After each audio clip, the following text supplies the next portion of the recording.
All right, this is the September video chat. Um, I really ate my words last time. Okay, in fairness, first thing, Freeman's Mind is next. In fairness, last time I thought for sure I gave him the sound editor basically had to just go MIA on me. I mean, I'm not sound editor, the guy doing the sound effects. Sound editing is going to involve like 3 different people at this point, including me. But I assume that, okay, I gave him the footage like a month ago. Surely he can get the sound effects done in like a month, but nope, that didn't happen. So I finally, after some communication with him, I have somebody else who's gonna kind of jump in. It should be the same guy who helped me with the crunch I had for the original Freeman's Mind. So he's very fast. I'm not gonna make him work like breakneck speeds, but it should be out pretty soon because the episode's done except for that and volume balancing, like last time. So yeah, the original dude's all right. Somebody's asked. He's just really busy with other stuff. So Freeman's Mind's next. I'm working on the next game dungeon and side videos. And I still, and just to avoid misery, I have to figure out soon what I'm going to do for Halloween for the video. Normally it doesn't get this much lead out time, and that's proved disastrous in the past. So this time I'm like really need to force myself to figure out what I'm going to do for Halloween, so it's like a smooth landing, hopefully. Oh yeah, and just because I'm thinking of it, because I saw the chat prior to this, they're saying my headrest has seen better days on my chair. And yeah, the thing is, it's modded poorly because when it came with this chair, it does what I want to say 90% of headrests do, which I freaking hate, which is it pushes your head forward a little bit or like just very slightly. And that is not good for me at all, especially since I have like, sort of slight scoliosis. And I have a theory as to why this is. Maybe people can confirm or deny it. My theory is this is basically riding on the tails of the gaming chair craze. And I think the gaming chairs sort of started off trying to imitate like racing car chairs. So the idea is like, oh yeah, your chair is gonna look like you're in a real like racing car. It's like, yeah, I'll look cool. But the thing is, cars or racing cars are designed their seats so that you don't get whiplash. So if somebody rear ends you, you're not gonna like snap your neck or something. It's not for comfort. It's for safety of being rear-ended. But they were just going for the aesthetics, and then I think that might have trickled down to just so many other things. I don't know. I could be completely off on this. I realize I'm the weird one since my spine isn't quite what it should be, but yeah, I don't get, like, I hate most of that. So I adjusted it. However, I didn't do an ideal job.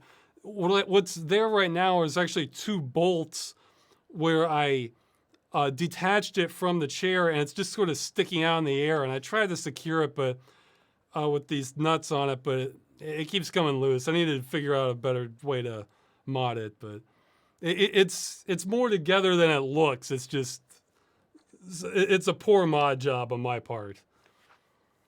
And actually, I need to figure out how to mod my headphones too, because I'm noticing they're starting to slip, like just a little bit. So it's like loose on my head, and I hate that. So I need to take it apart and figure out how to like just basically secure the bands so that they just don't move at all. I'm still trying to figure out like what the best method to do that would be, but yeah, someone's asking a question. Well, I'll answer it in the chat. I'll get to it about releasing a custom. Well, okay, I'll answer it now. They're saying, will you be able to release the custom maps for Freeman's Mind 2 once the series is done? Look, if the editor's all right with it, he could release it today. The thing is, I'm pretty busy, and that's going to be a lower priority for me. So, tell you what, I'll send an email to the map editor. If I think the path of least resistance for me would be just as if he says it's okay, maybe he can put it together. I have the files backed up somewhere, and if he can put it on a file locker somewhere, I'll just put it on Twitter or something. Okay, here's the link, go, and then you can have it. So it's just like I've been pretty busy, so I don't want to like take time out of that for that now. But I mean, the edits are relatively. The damn one was the big one. I mean, the one where you see the G-Man, that one was pretty minor. So I'm trying to think. There might have been like one or two other edits, but they were like real minor things, from what I remember. But yeah, what? So yeah, I'm fine with that. But yeah, Toby Eichhorst is the one who did that. So I'll email him about that, and maybe I can get the ball rolling, and then just. I can get it out sloppily that way. Okay, so yeah, any other announcements? I guess not. I'm just working on videos, really. That's all I've been doing it for the most part. But okay, so I guess I'll get to the questions. Submitted ones, I'll go to the live ones at the end, or randomly if I spot one that gets. I happen to notice because. I'm awful about keeping up with the comments while I'm doing this. I'm not a good multitasker. Okay, so and I'll probably remember some other announcement much later. But, let's see. What's your favorite dinosaur? Well, going by the Jurassic Park interpretation of things, which took some liberties, I think I'd have to go with Dilophosaurus. That was the one I liked the most when I was younger. After I saw the movie, that was the venom spitting one that the fan out took out Nedry in the movie. The way they showed that in the movie had kind of like a mysteriousness to it. Like it's like something that draws you in and then it attacks. It seems more harmless than it is. I don't know. I like that. So yeah, I think in Jurassic Park what. Oh, somebody's saying it was too small in the movie. Well, I guess the question is, was it based on a real one then? I mean, the Venom thing they probably made up, but the look of it, I'm wondering if the frills or whatever it's called that some lizards have, that was probably made up too. But because I know what people think of the raptors in Jurassic Park. Was it Deinonychus or however it's pronounced? So that is kind of based on a real dinosaur, but not the Velociraptor. The Velociraptors look different. So, dinosaurs now have feathers. It's been confirmed. I was not aware of that. So somebody's saying, have you read the book? Yes, but it's been a long time. Yeah, the book's a page turner. Like it's about as exciting as the movie. A lot of Michael Crichton's books are like that. The ones in Jurassic Park are Utah Raptors. I thought they were Deinonychus. I don't know. But I'm not a dinosaur expert. But yeah, that was my favorite one from the... I remember I felt like I'd sort of grown out of dinosaurs. Like I was into it when I was like even younger. I felt like I'd sort of grown out of dinosaurs by the time I saw... shortly before Jurassic Park came out, and then I saw Jurassic Park, and then I was into dinosaurs for a little longer. So, because that movie was fantastic. Okay, yeah. Next question: have you seen this? And it's an article. I'll put it in the chat about the. Okay, somebody's saying T-Rex apparently lost its feathers when it reached maturity. Yeah, I guess the thing about feathers is I mean, if some of them are kind of preserved in mud or, soil, like wouldn't that pattern show up? But maybe the age is too extreme but because, a lot of like fossils, like you'll see like shell imprints and stuff like that. But, so yeah, like the feathers would disintegrate, but like the imprint they might have left wouldn't necessarily, but maybe it would. Yeah, so the article is basically saying that Rockstar for several of their games have just been using cracks made by pirate groups. I think in this case it was Razor 1911, and just selling that. So rather than remove their own DRM, they just put a crack on there that some piracy group did and are selling it. And I mean, my main thought on it is that it just shows for a lot of companies that they're not even, there's no like real moral high ground for any of this. Because, you know, people will point out how pirates will kind of, you know, take sales from developers. And some of that happens, but then if developers are doing this, stuff like this, and just, yeah, well, yeah, just to clear the air on this, what Rockstar did there is not legal. However, the odds of them facing consequences of that are almost non-existent, because it's kind of like stealing from a thief. You know, the thief isn't going to go to the police for charges on that, you know, because, I mean, it's not exactly the same thing, but it's similar dynamics. However, it shows that, you know, Rockstar isn't on any real moral high ground more than the pirates. The company, I mean, and to a larger extent, if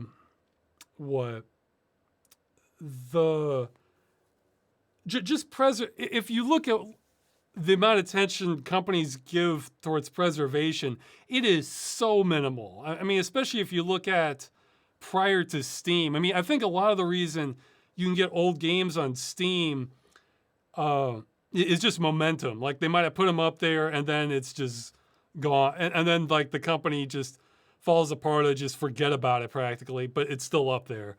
Like, I think there's multiple older games on Steam that don't run on, like, Windows 10, or some of them even on Windows 7.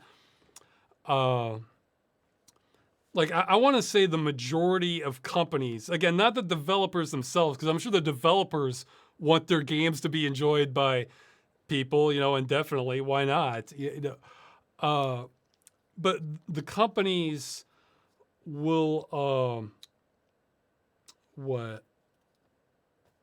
that's my train of thought.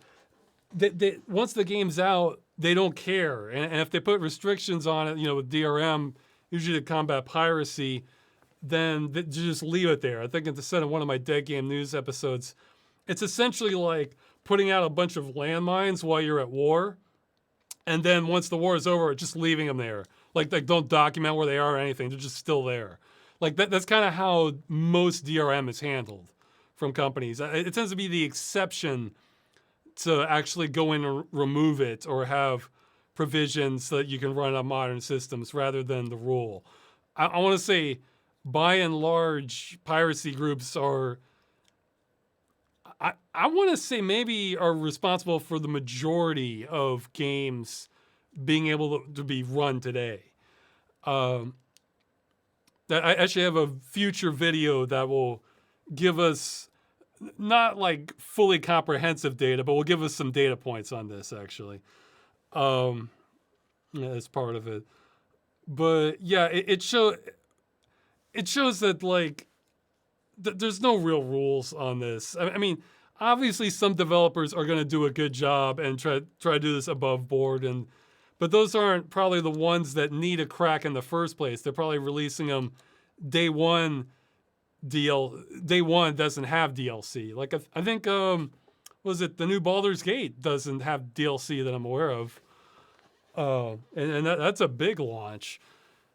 So it does happen, but I want to say companies that release not DLC, DRM. So mixing up terms. So yeah, I didn't mean DLC at all. DRM.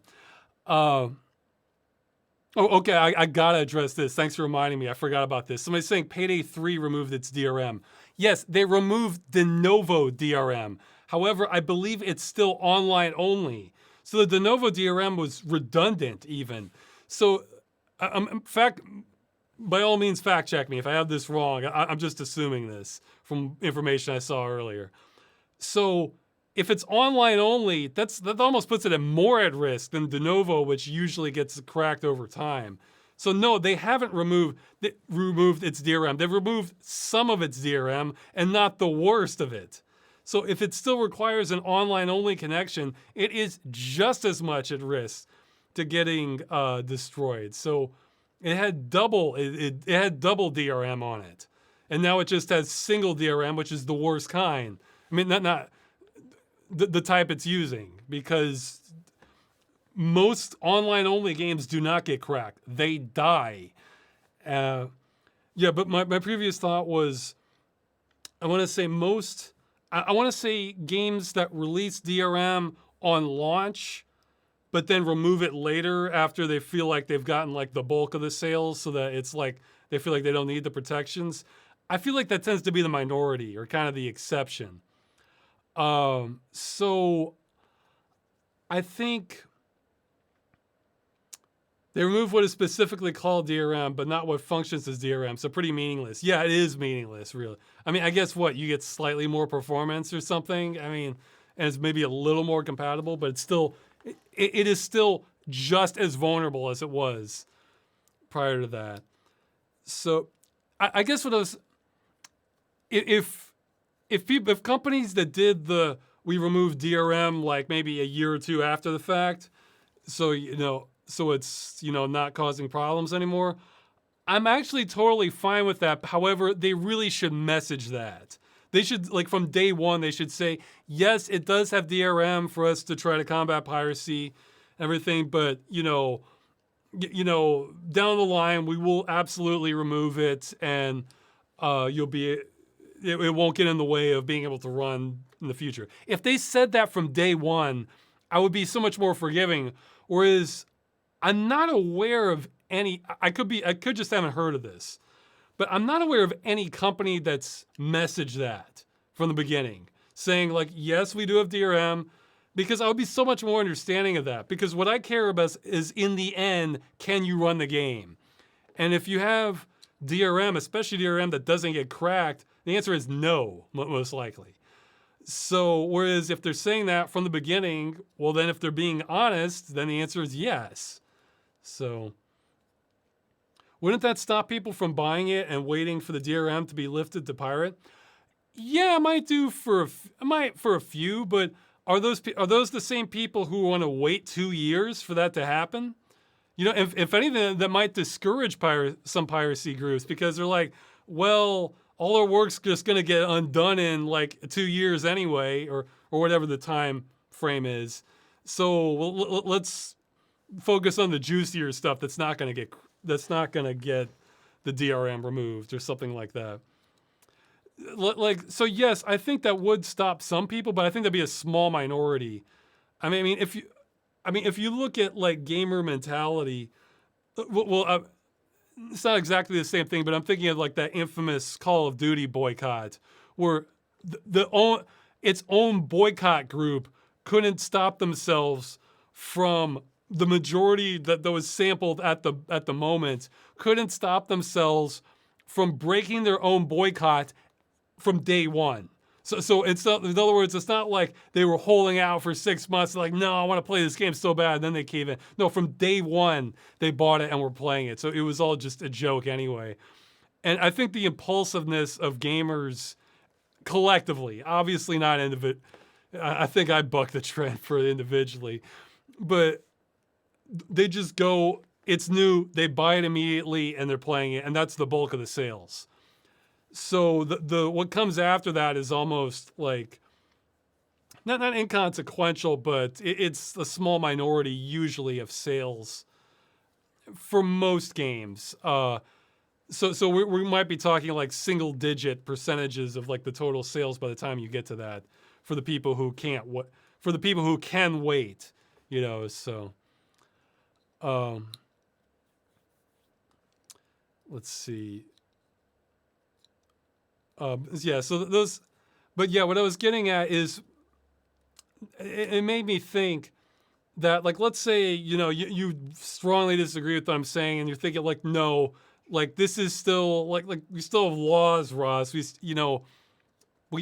shouldn't pirate games just because companies, or most companies, are acting badly in this sense.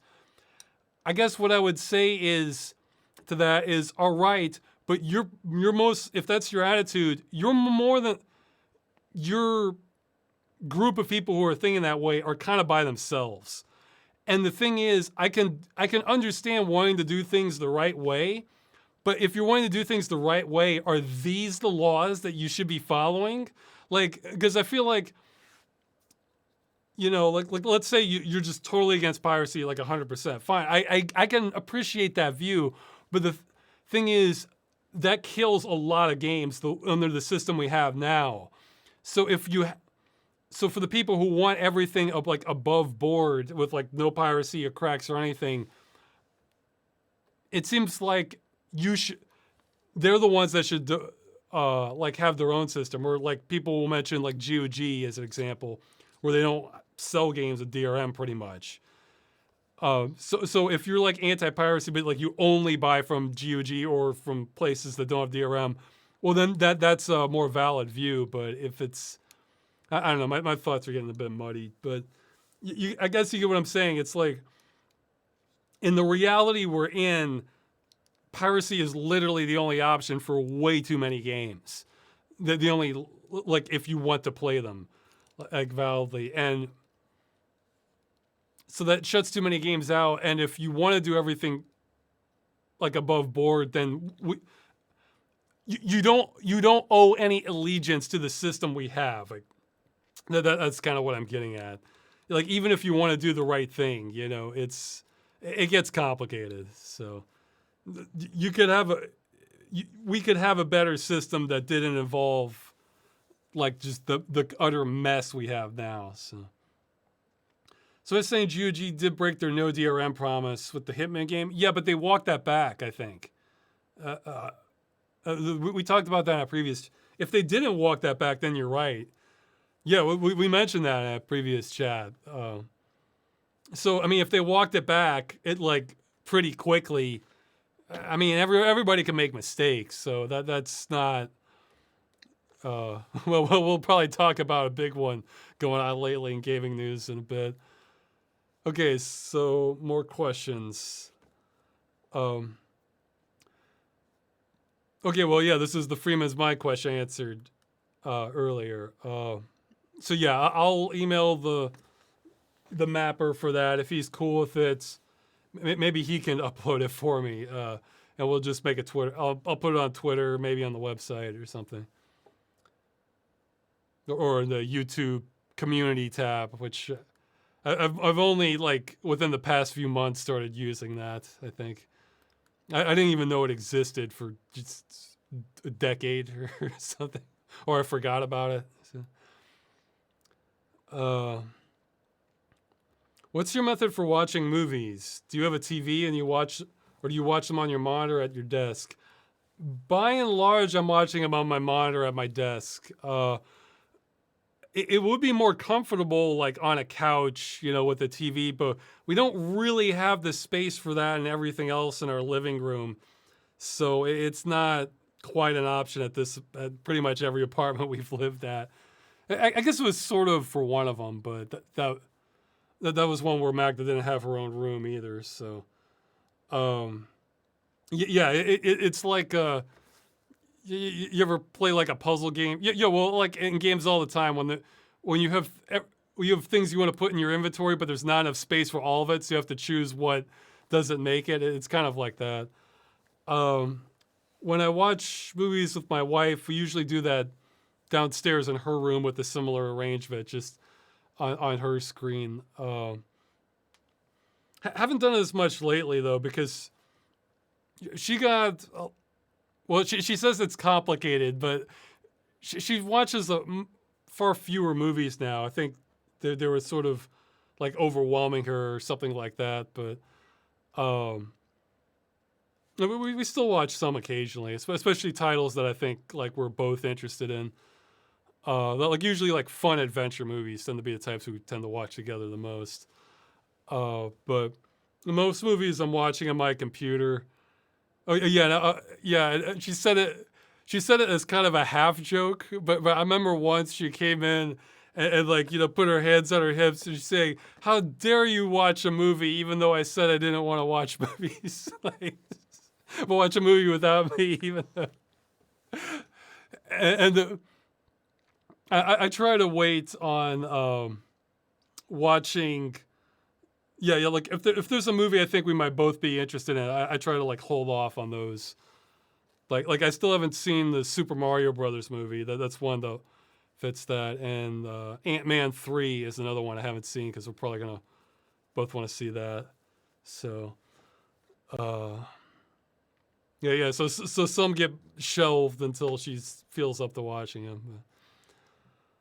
But yeah, it's just my screen. I guess if I eventually have more space, it'd be nice to have like a secondary system that I could use for watching movies or stuff like that in a more public area and have an actual couch and that sort of thing. But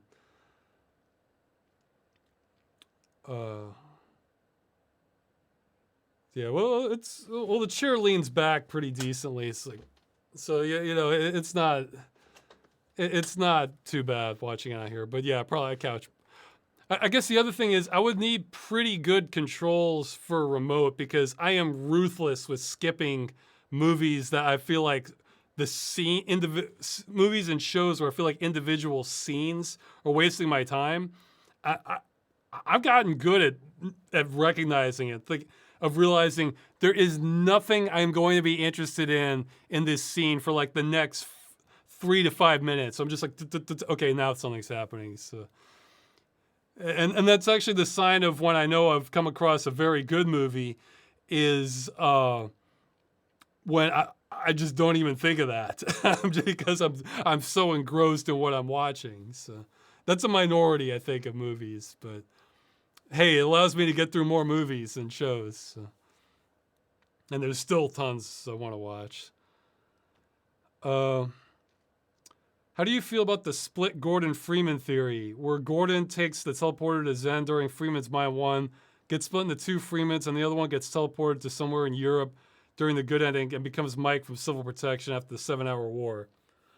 Well, I don't think of it too much. However, I will say, obviously I'm doing the same voice, but Freeman is not Mike in my eyes. Mike has a different personality and temperament.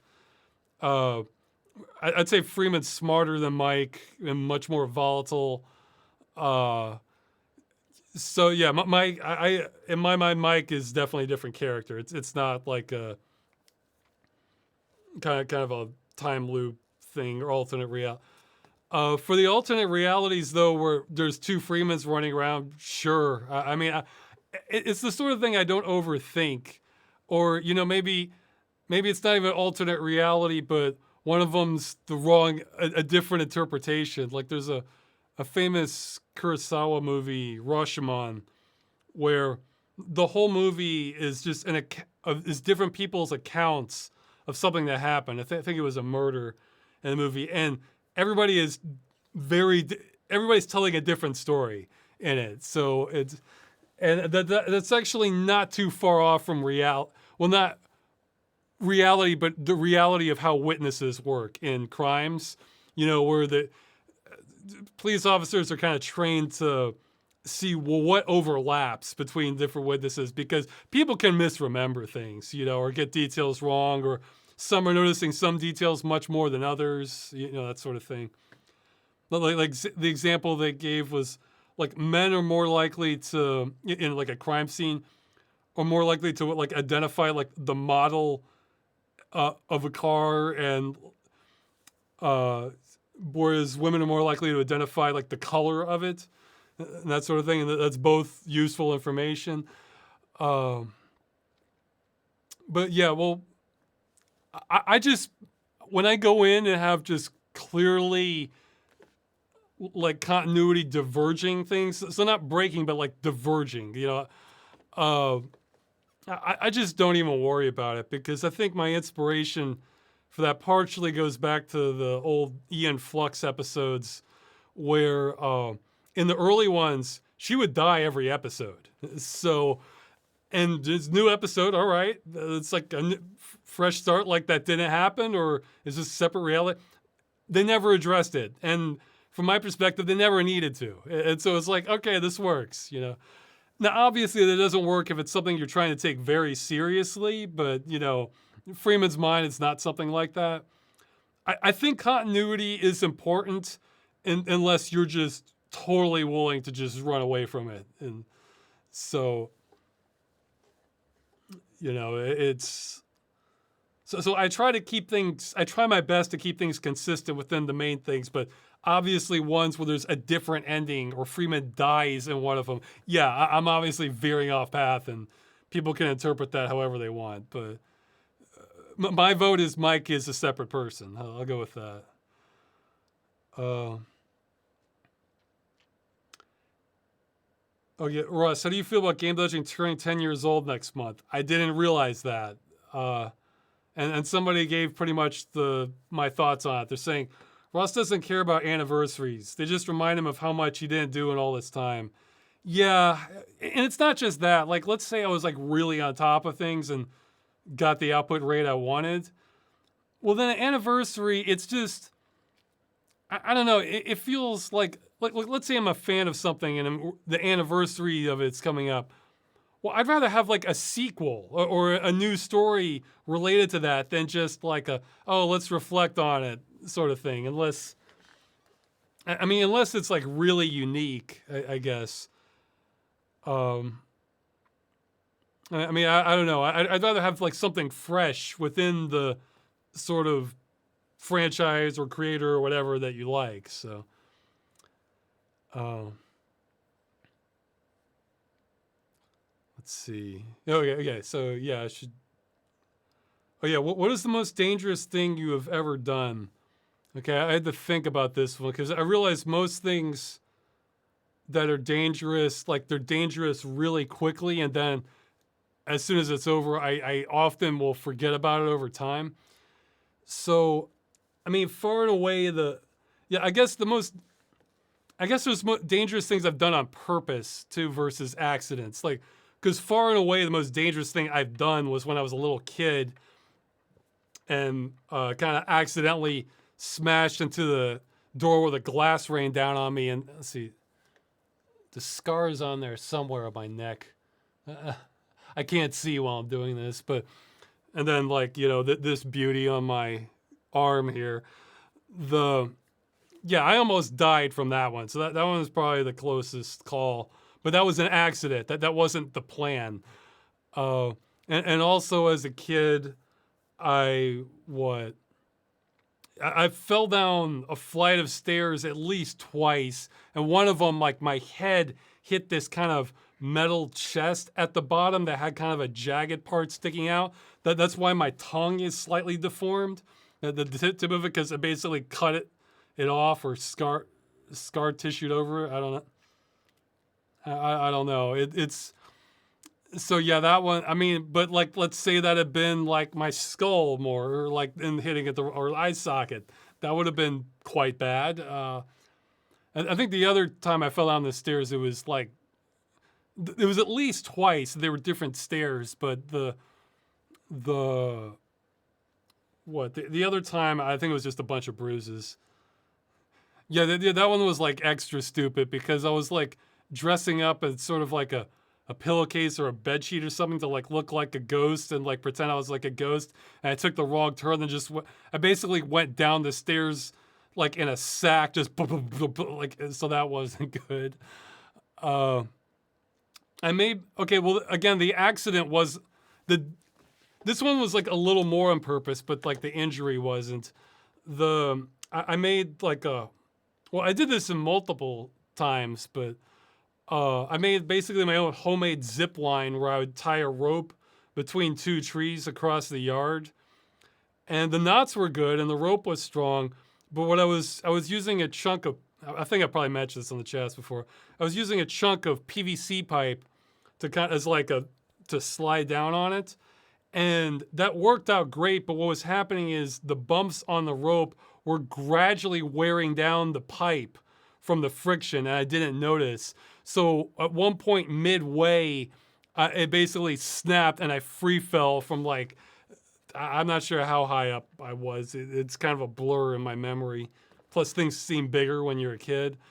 Um, and it knocked the wind out of me, but I landed on soil, so it wasn't too bad. But yeah, that I rethought my approach to things after that. So it's a learning experience there. Also, when I was a kid, I cut across the neighbor's yard, not realizing they had a dog there, and I got bit by a dog. But I mean, that wasn't super life-threatening. It just got my leg, and it wasn't like tearing apart my throat or anything. Um, let's see. And oh yeah, I guess my memories are blurry on it. Like, what was the closest thing I've done? But like, I've done some jumps across rocks, like, that's sort of like a mini pit or ravine across that. I mean, they were safe enough, but if it went badly, it could have been pretty bad. But I didn't have anything too bad from that. I mean, I've done whitewater rafting, but that wasn't too crazy. I've also done canoeing, good rapids, that sort of thing. I guess, okay, the most thing I did that was kind of reckless might have been like some of the bicycling I've done near cars where, looking back on one of them, I realized, man, that was kind of dangerous with my margin for error. Like, if something had gone wrong, like, yeah, I maybe could have been killed pretty quickly. Being pinned against cars. I have had cars. I tend to bike pretty defensively though. I tend. That doesn't mean following all the that doesn't mean following all the street laws. That means assuming that a car does not care whether you're in the way or not. Pretty much. Actually, I think there was a book that I had already come to this approach anyway, but I think it was Zodiac by Neil Stephenson, where he talks about how he just assumes he's invisible to cars, and if you bicycle like that, that's probably the safest way to go. I have had like couple bike accidents, but those mostly just resulted in scrapes. Most bicycle accidents weren't likely to kill me, but there was some cutting it a little too close near cars might have gotten pretty close. Oh yeah, okay, this was one. Commuting while I was kind of drowsy, like especially when I was doing the security guard work, I basically had a 45-minute commute from where I lived back, and I was coming back late at night, and sometimes, thankfully, there was barely any traffic on the road on the highway, but I remember I would just get real drowsy. I mean, I wouldn't even be that tired, like coming off of work, but like it being night and like the vibration of the car and finally being able to relax because I'm off work and just following the highway, it would just sort of like make me drowsy. And I remember like slapping myself in the face or like rolling down the window. But even then, it was not good. I remember thinking like, I don't like this, like how it's making me so tired sometimes. So I didn't have any too close calls with that, but I could feel that like this was not good, Let's see. Yeah, in general, I mean, there's probably all sorts of miscellaneous things, but in general, I've probably internalized pretty early on that I'm not a big fan of activities where if you make one mistake, you are dead. Like there's just no ambiguity about it. Because I'm thinking about things like base climbing, especially like untethered base climb. Because I like climbing. I mean, I would climb trees and rocks and stuff all the time. But like just going sheer straight up, where you just have to hold on. Like I don't like stuff like that. Or or like extreme jumps. Anything where gravity will there was something else I was trying to remember, but of an example of like, yeah. But if it's stuff where like the biggest risk is like a bruised or getting knocked around or scrapes, I'm much more I'm much more willing to accept those risks, or there's ambiguity of those. The let's see the. Well, someone's saying 45 minutes not that long for a commute. Well, it's 45 minutes each way, so that's an hour and a half out of your day. Yeah, obviously some people have much worse commutes, but I mean it adds up. So let's see. Somebody's saying so parachuting is a no-go. Well, parachuting can be a little I guess it depends. Like, you know, yeah, but no, that is a good example. Like, I might be a little more hesitant about that, but parachuting, that stuff tends to be pretty tested, or you can go with like an instructor's so that like they know you're supposed to be like parachuting by a certain time, and if you're not, they're gonna step in, that sort of thing. So I might be all right with that. But yeah, I like having like more than just one small error away from like death, pretty much. Because I was thinking about that, like the best way to describe it. My agility, I would describe it as above average, like pretty decent. Like, you know, if I needed to, I could probably like tightrope walk to a certain extent or something, or learn it. But the thing is, like in RPG terms, I'm prone to critical failures. So it's like I have above average stats, but when I mess up, like it can just come out of nowhere. so I can I remember thinking this even as a kid, like sometimes I would just trip. Like I'm somebody who can like, it's rare, but I can trip on nothing. Like essentially my own feet sometimes.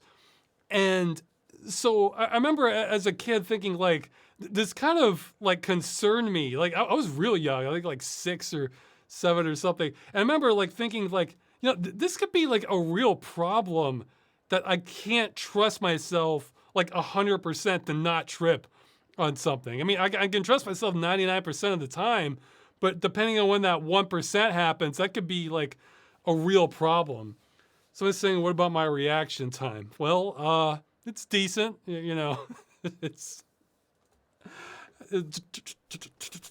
my reaction time's all right, you know.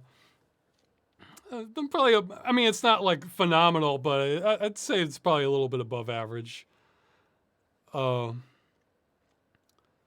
see, but what? Lost my train of thought there. Yeah, so I guess from understanding that early on, that like I'm basically a walking vulnerability for like getting injured. I probably internalized shying away from activities that like that becomes the difference between life and death. And I don't know if it's yeah, I guess there was a time when I probably the highest I've ever jumped. It was safe enough. I think it was like on a scout trip where they went to this rock where the camp counselors or whatever were pretty sure of this spot, and people were jumping in, and it was pretty high. Like it was like at least a story. It might have been closer to 2 stories, but you're jumping in the water. And I remember, and this wasn't like an official like pool or something like that. It was just some stream or river, but I think it might have been sort of in between there, stream or river. But they had obviously done it before, so this was safe enough so that, you know, we're going by their word that this is deep enough. And that was the highest I've ever jumped. Like I remember thinking in my head, like I had some falls and like some little bit higher falls, but that one, I remember thinking I went past that. I went to that point, the highest I'd ever gone, and I kept going. And that was a new experience for me at the time. That, okay, I'm accelerating even higher, then bam, hitting the water. So I guess I did, okay, I guess other stuff I did that was kind of risky was, my parents had me like trimming dead tree branches in a ladder where I was pretty high up sometimes. But probably wouldn't have killed me. But I might have been at the height where I might be risking paralysis if I had fallen from some of those. So yeah, okay, I don't even know what the case is on YouTube now. But okay, this reminded me of some videos I've seen. So to be 100% clear for the record, I don't recommend anyone mimic anything that what I'm about to describe, but maybe I'll have some links for these afterwards. But it reminded me of some risky stuff I had seen. Okay, well, one of these, probably several videos, like an example of something that would be too much for me personally, unless I had no choice, was people going in wingsuits where they try to test like how close they can get to the ground or the walls of canyons, that sort of thing. And I've seen ones where they're just like inches from it, flying by God knows how fast, maybe 100 miles an hour or something. I was thinking, just nope. Like that is not something I would want to try. I could maybe see myself doing a wingsuit or hang gliding, but not like extreme levels where you're like you're doing a death-defying stunts there. Because that's something where, yeah, one mistake, you're dead. I mean, like, another one I saw was this one was really stupid and insane, but I admit it stuck in my consciousness seeing it. It was this guy on the ground, and he was doing some stupid stunt where a train was going by, and he was doing rolls under the wheels, back and forth. So he would do a roll from outside the wheel and then under the train and then roll out of that. And I was thinking, yeah, that's something where, yeah, you make a mistake, you are dead. You are just dead. Like if you make one mistake doing that. So it's, yeah, don't do stuff like that. It's, there was another one I saw where I think, yeah, these other two I think were both in China, where this guy was doing parkour from building to building, and it was a skyscraper. And like the jump, it's one of these things where the jump itself, if you know what you're doing, it seems safe enough if nothing goes wrong. And something went wrong. Like as he was running, one of the tiles like collapsed underneath his foot, but it was so close he couldn't get rid of his momentum. So he had to follow through with the jump, except he doesn't have as much speed now. And he went and he managed to do a save where I think, kind of, you throw your arms out. So you're basically kind of like grabbing onto the ledge after that. But so he made it, but like, geez, if it had gone like a little bit worse, he wouldn't be alive. And there was another one where these kids were just, I guess they didn't have like, I guess they have different genes where they weren't born with like fear instincts, where they were just playing around these like real tall skyscrapers, kind of hopping back and forth. Somebody had filmed this from their high-rise apartment. I was just thinking, yikes, like, again, it's not that the jump, if it was on the ground, there was nothing that particularly dangerous about the jump, except they're at skyscraper height. So it's immediately lethal if you make a mistake. So I say they get anxiety listening to this. Yeah. So for the record, I don't condone any of that I just mentioned there. Like that's beyond what, if something is more dangerous than what I would have considered as a teenager, then I really don't think you should do it. Yeah, I guess as a teenager, I also messed around with the old trick where you set fire to like aerosols coming out of like a spray container. Like I did some of that, but that wasn't super dangerous, especially since it was like at the end of a tube, so the pressure of it made it so it was unlikely to like back channel back into the cam. Obviously, if it did that would be incredibly dangerous. But I think it was safe-ish, but not terribly smart either. So okay, so hopefully that didn't get my whole channel flagged. That discussion. Let's see. What was one of your favorite childhood meals growing up? I mean, I guess pizza, macaroni and cheese. Let's see, fried chicken. I'm trying to think of tacos. Stuff that's probably not that great for you, but it's tasty, you know. Which philosopher resonates with you the most? Well, I think. Oh no, I missed one by accident. Oh yeah, if I ever do that and I just go past a question that was high up and I just skipped it, it's because I missed it. I wasn't trying to dodge it. Like now for the lower questions on bottom, sometimes I do skip a lot of those on. Well, usually I skip a lot of those intentionally just for time, but they're saying, are there any specific board games you like and can recommend? I mostly just played like the standard ones when I was a kid. Like you know the well-known stuff. Like Monopoly was probably my favorite. I later on played Risk. I remember liking that one too. I played some of Life. Let's see, Mousetrap. That Mousetrap is interesting not because the game's that interesting, but because you basically have a Rube Goldberg puzzle like in the middle of the board. It's Clue. This is another fun one. Let's see, Parcheesi. That's an old one. Let's see. Well, actually, there was one I recognized from. I would have never remembered the name of it. I think it's called Fireball Island.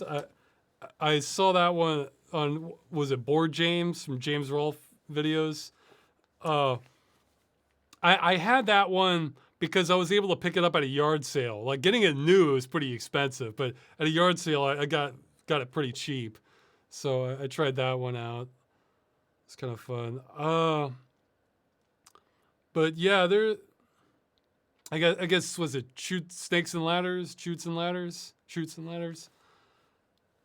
Trying to remember other board games. But yeah, these are all like the standard kind of well-known vanilla stuff. I have no idea like what probably the most fun ones are now. I remember Monopoly was probably my favorite that I played. Though if I had played Risk sooner, that one I might have enjoyed that one more. I mean, I remember liking it, but I played that one kind of late, so in the process. But yeah, life is only fun when you're a kid. Well, if you're speaking literally, I've kind of found it the opposite. Like my childhood wasn't actually the most fun. I kind of enjoyed life more as I got older. But I mean, with a dip, with kind of a detour for depression. But you know you missed a question. Oh well, it might be different. Somebody's asking about being overworked from YouTube.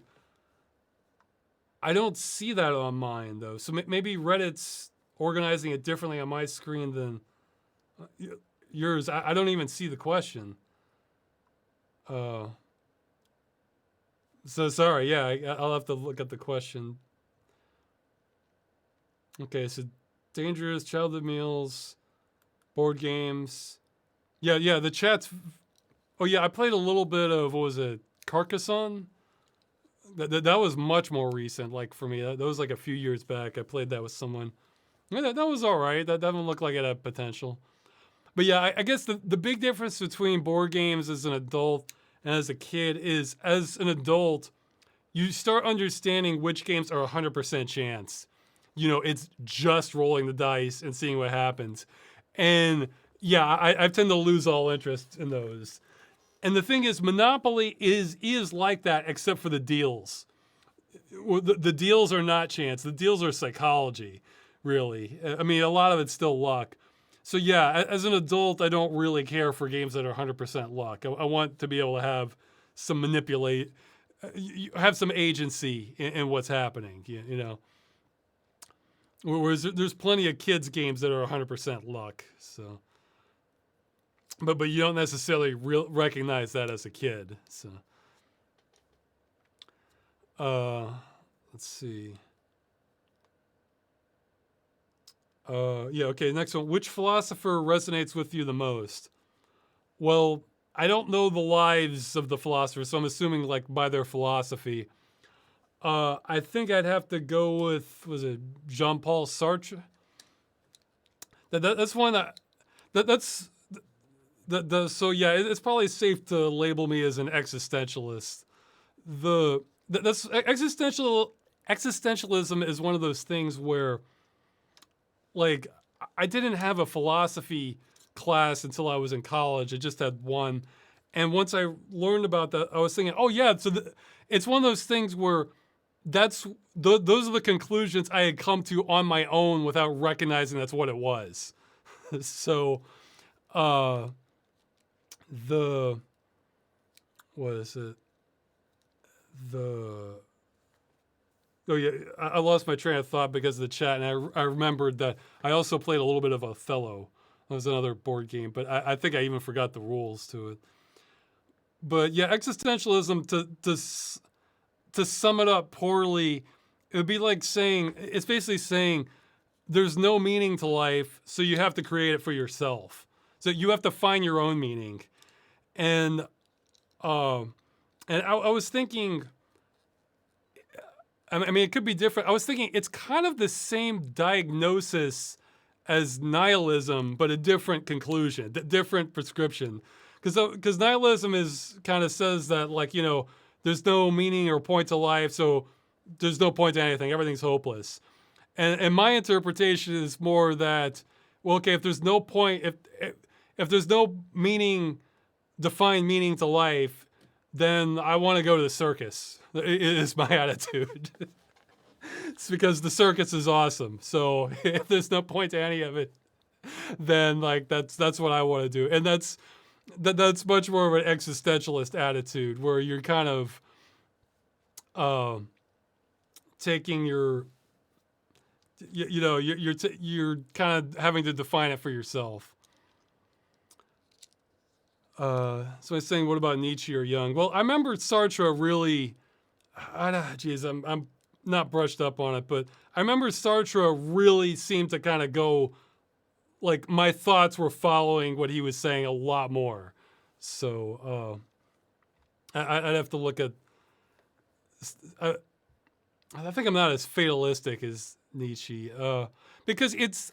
I would say you shouldn't interpret what I'm saying as 100% literal either, because I think, like, your own intuition and like your sense of feeling like what's good or bad, right and wrong, that sort of I think that comes into play also and factors into it.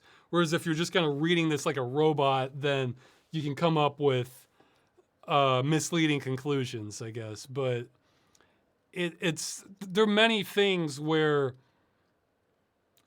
well, that's kind of an old philosophical dilemma where people try to come across like universal truths among all of humanity, and there's always some exception to like everything pretty much.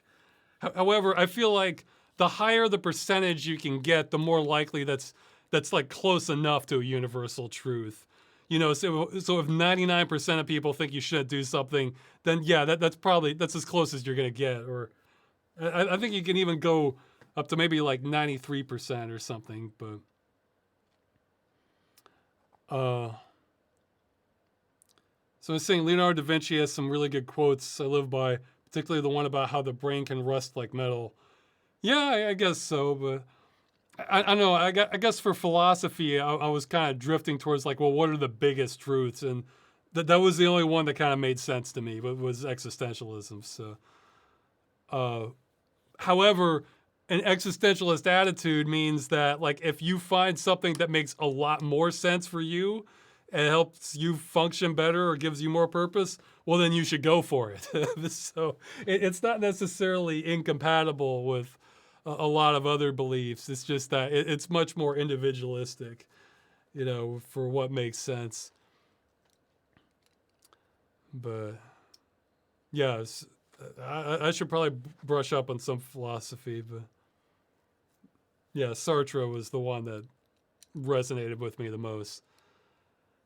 Okay, well, this is about the Rockstar thing again, but they're saying, what level of effectiveness do you feel these news stories have for waging war against DRM that prevents games from working in the long term?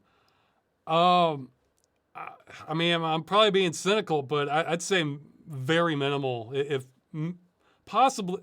probably not none, but like I think like less than 1% of how much it affects, because the people who don't want this typically aren't doing it or find a ways to get around it, like from the developer side of it. You know, like, because I'm thinking like how Star Wars Galaxies, the code got leaked from the developers, and even though that illicitly, well, I mean that's an example of like finding a solution.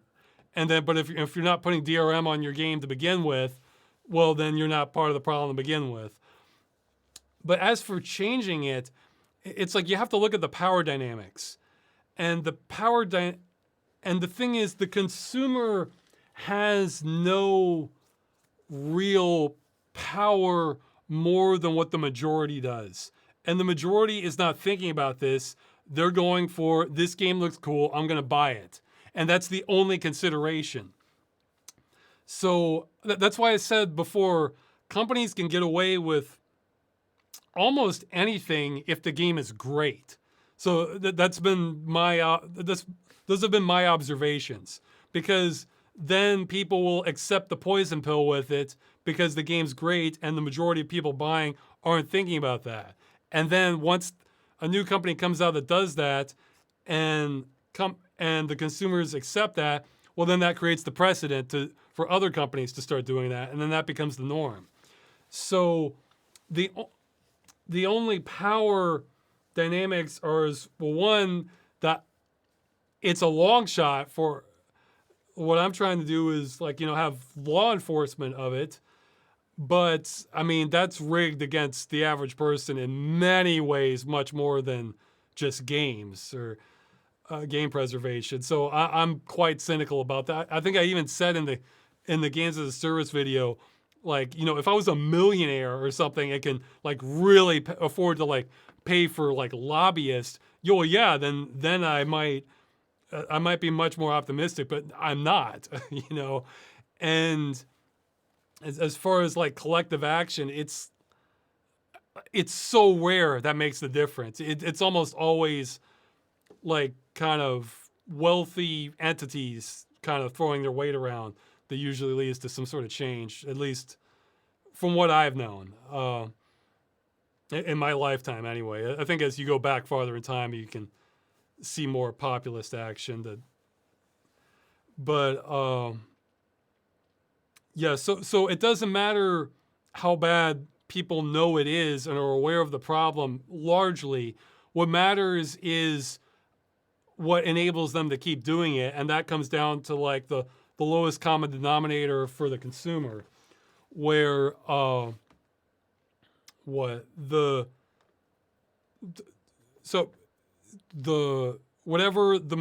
even the majority actually, but wherever the majority of the money is coming from. Because like, how like you'll have games that have like lots of microtransactions or free-to-play ones, and sometimes the company is surviving on what are called whales, the people who are spending like thousands of times more than like what the average person is spending on the game. Well, all they need is to cater to those people. As long as they fund the game, they're basically steering the ship. So the DRM, not enough of the average consumer cares or is even aware of the issue of the DRM working against the game for that to factor into their buying decision. What they care about is, does the game look fun? And in all fairness, in a more kind of fair or sane system, that's all they should have to care about, because you would have laws preventing really predatory practices, preventing it. But somebody's saying it's a company. That's what it's all about. Well, for publicly traded companies, yes, I agree 100%.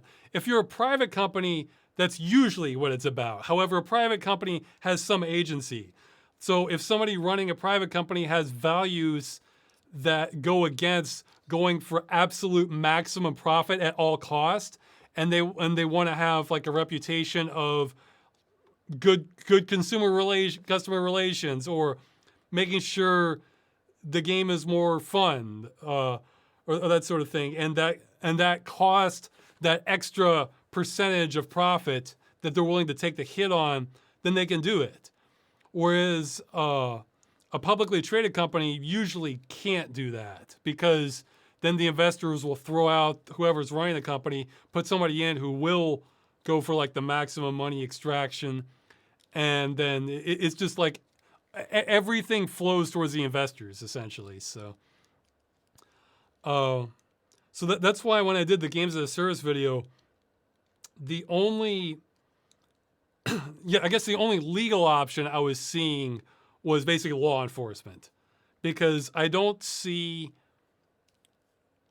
just the average person having any real power on this. I mean, again, I'm being cynical, and it's not like 100% true what I'm saying, but it's like, it's so close. I mean, are people, can people think of like examples where like, no, there was no money involved. It was just like popular demanding something.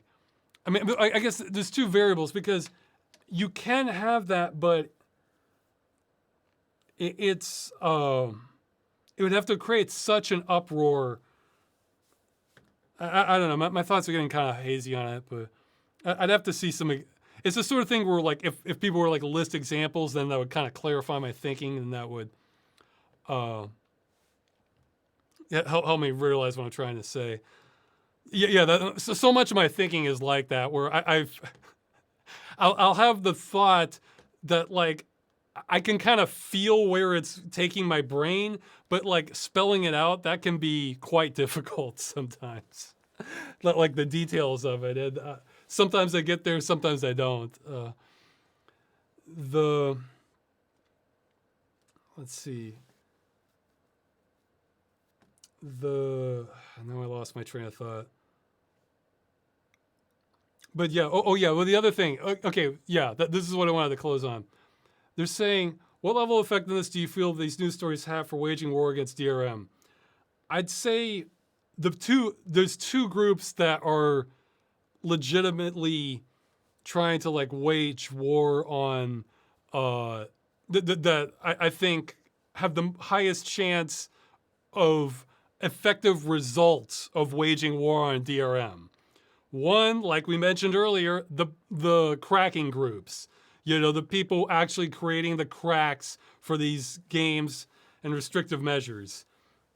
Or people, you know, working on emulators for you know, online only stuff, doing reverse engineering, like server emulators, that sort of thing. That's one group, because they are actually yielding real results, and I think might be responsible for the majority of game preservation today. And the other group, which not yet, but I feel like it's going this way, is like what I mentioned in like the Dream Software video, people getting deep into AI research, especially for like kind of pattern recognition of multimedia assets, you know. So like, I think it's possible in the future, you start recording a game footage or like the 3D buffer or something, you feed that into software, and the AI is producing a decent imitation of that game.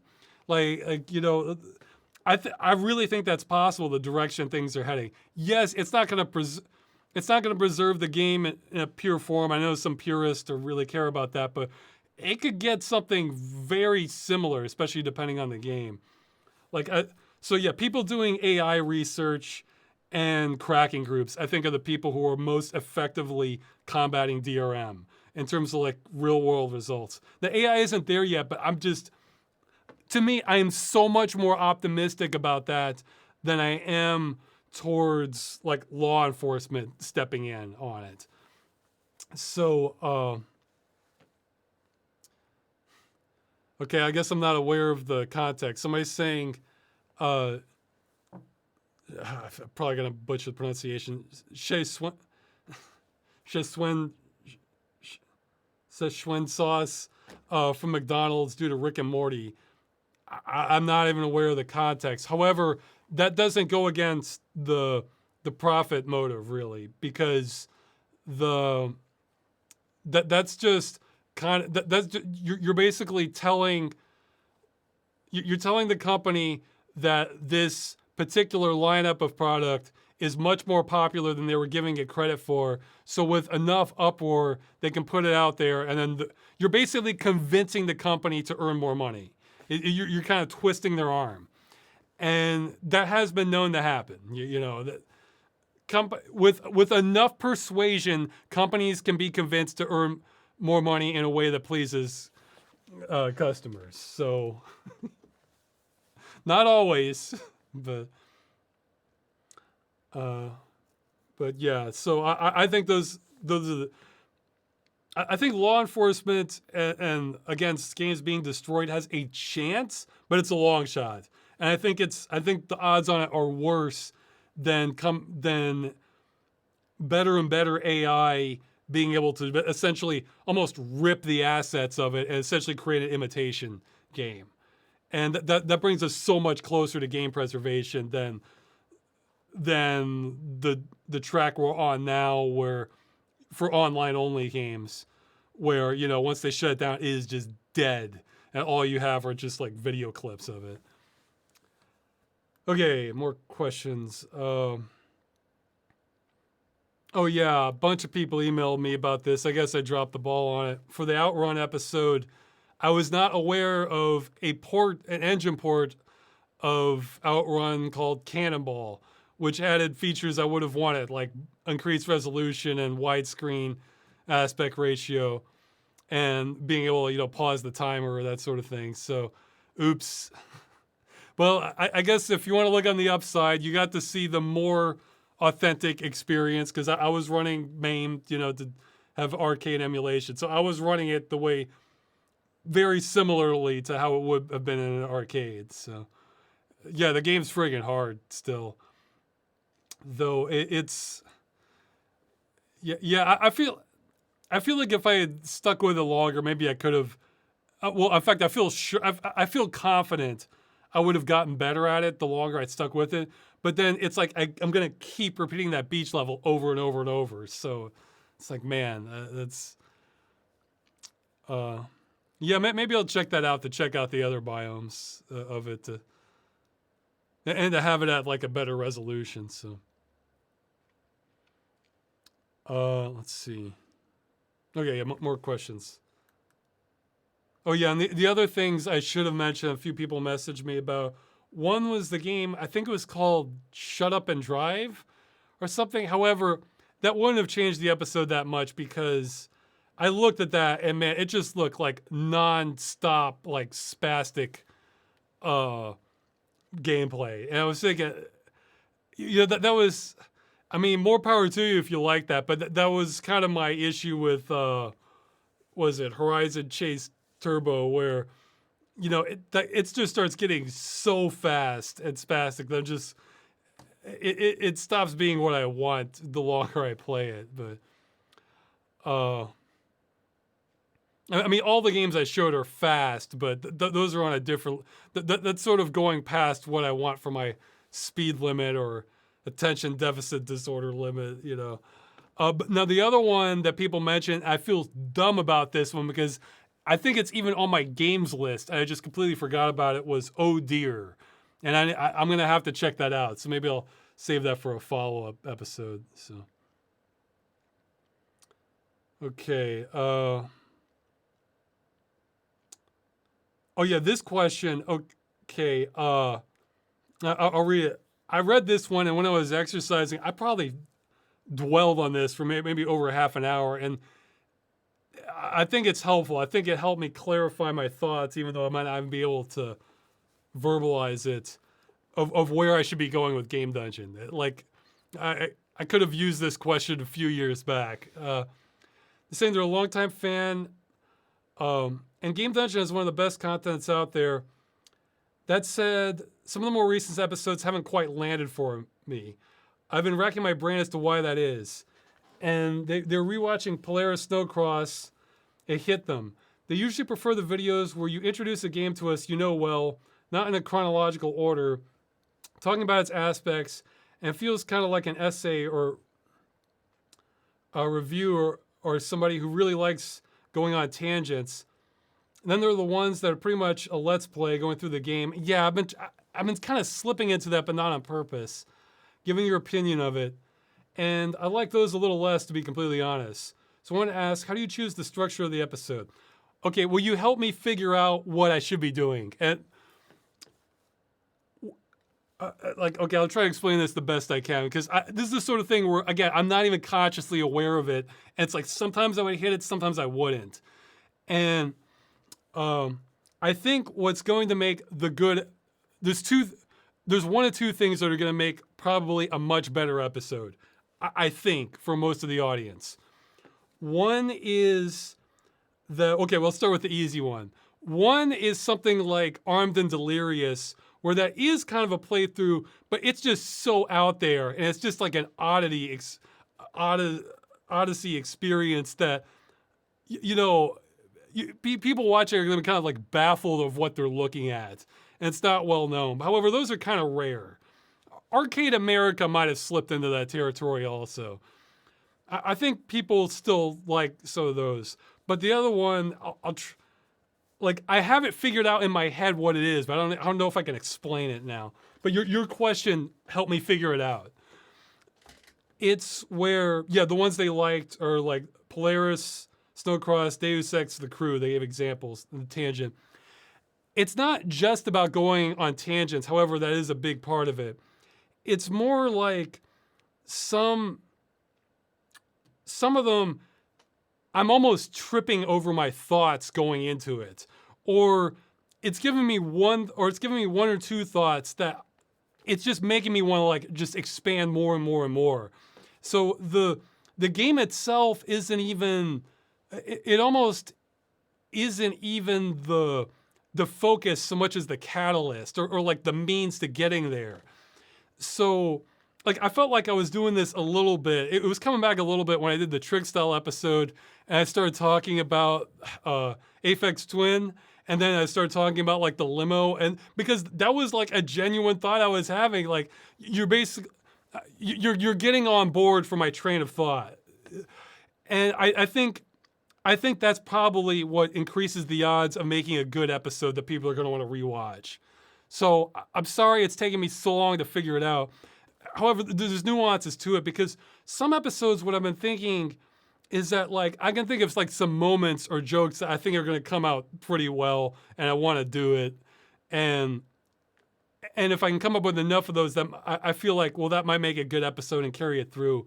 But I'm thinking now that might not be enough. So it's more like I'm thinking now I need to go in and just be like an engine revving at the gate for thoughts this game is giving me.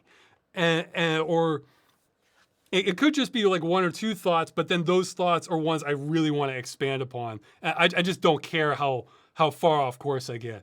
And I think that's what's going to make a better episode. And now that I was really contemplating that while I was exercising, and I was thinking that that's going to be trickier, but no, it's less of a sure thing. However, it's the sort of thing where once I've started, I'm pretty confident where it's going. So it's going to be harder for me to figure out the right game or what to get started on. But once I feel pretty confident going in, I think it'll make for a much better episode. Yes, somebody's saying Trackmania has that in a big way. See, I haven't been very conscious of this process is the problem. It just sort of happens sometimes, and other times it hasn't. And I had a feeling that some of these are off, and I kind of wanted to get away from the playthrough style. But I realized it's not the playthrough that's the problem. It's that the playthroughs I had where there wasn't enough of that sort of extra layer floating above whatever the game is that my brain's doing. So yeah, I think that's the best way to put it. I need to focus on ones where you're getting a ticket aboard my train of thought. And so if the train's not going very far, then that's not going to make for as good an episode. So I think I figured it out now.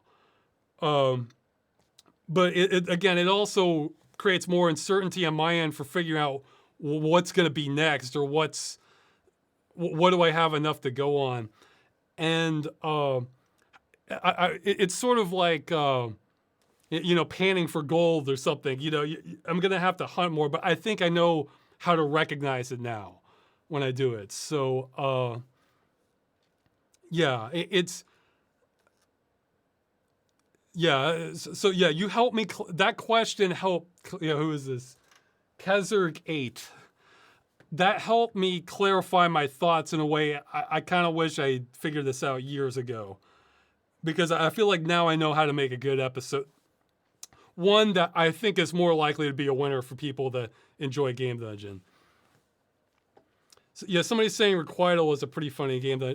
Yeah, well, see, Requital had the whole Wolfhound angle going for it, and it had and it had a lot of like weird quirks going for it also. So it kind of got half and half to kind of meet us there for like a good episode. Yeah, like I still kind of remember the part where I'm telling people that like what, the test for whether you should watch Wolfhound is if you own a sword, and like if you own a sword, then it's mandatory. You have to watch Wolfhound. Yeah, when I say like you have no choice, it's your destiny. Like that part sort of stuck with me because I'm thinking, I bet there's somebody out there with that. As soon as they saw that episode, they like the first thing they did was like went up and like figured out how they can like rent a copy of Wolfhound or something. And I think I was correct in that assessment. You can watch that movie and not think that much of it, but if you're the sort of person who owns a sword, no, you need to watch that movie because like my intuition's telling me that like, no, this is up your alley, at least for purposes of consideration. Like it's just screaming to me that if you're the sort of person who has a sword, you need to see this movie. So, yeah. So that doesn't mean I'm going to necessarily like exclude the sort of chronological style. I mean, I don't want to cover like every little aspect of the game. However, what it says to me is I need to go in like ready for like these other thoughts I'm having about it. So that probably is going to gravitate more towards games I have played or have played enough of to like, well, no, it doesn't even have to be one I've played. It's just that it has to give me the right vibe. Because there's a few I've done where I haven't played them going in, but they were giving me such a strong vibe that I feel like I'm taking kind of a gamble that there's something here. Like Realms of the Haunting kind of gave me that feeling. But for future, okay, well, the next Game Dungeon's already underway, but for future Game Dungeons past that, I'm going to go in with this kind of mentality much more, and we'll see how it makes the episodes. I think it's going to make it better overall. However, that said, dumb luck, the next one I'm making now is the one I wanted to make before Kyrandia, but we had technical hiccups, and it was one that it was by coincidence, it is one that's absolutely going to spark a lot of thoughts with me, and also by coincidence, there is kind of like head scratcher stuff in this game also. So I think it's queuing up to be a good episode. So yeah, I'll try to. I think I know what I'm doing. I think I finally know what I'm doing now, or what I should be doing with Game Dungeon now. So it's gonna make the selection process absolutely trickier, but I think it's going to be for the best. So, and that doesn't mean some games I can't do it on, but it means that some, if they're just not giving me the right thoughts, then that's much more of a barrier, and it's going to make me not want to do it. Actually, my first thought was that I might actually start leaning in harder for more Commodore 64 games, because those are so abstract that I might have like a home advantage for it kind of sparking my imagination or giving me other thoughts that I can make an episode out of it. So, yeah, so thanks for the question, even though it was a bit frustrating trying to figure out what was wrong, that helped me crack the code, I think. So you may have just increased the quality of Game Dungeon episodes from here on out. We'll find out. So, and for the game dungeon I have in mind for Christmas, I think that one might work. I'll just have to go in with like a little bit different mindset. So, and I have no idea what I'm doing for Halloween yet. So, hope I better by the time I have the next video chat. So. Okay, more questions. Oh yeah, people are talking about the secret weapon I mentioned earlier. That it's going to be AI. Like AI might honestly give us the tools to extract so much of existing game in the future that it comes pretty close to the original. So, and once we're at that point, it's like they can't take it away from us. Yeah, it's. So I'm fingers crossed, you know. Somebody's saying, I'm sure we can all agree that the quality is already fantastic.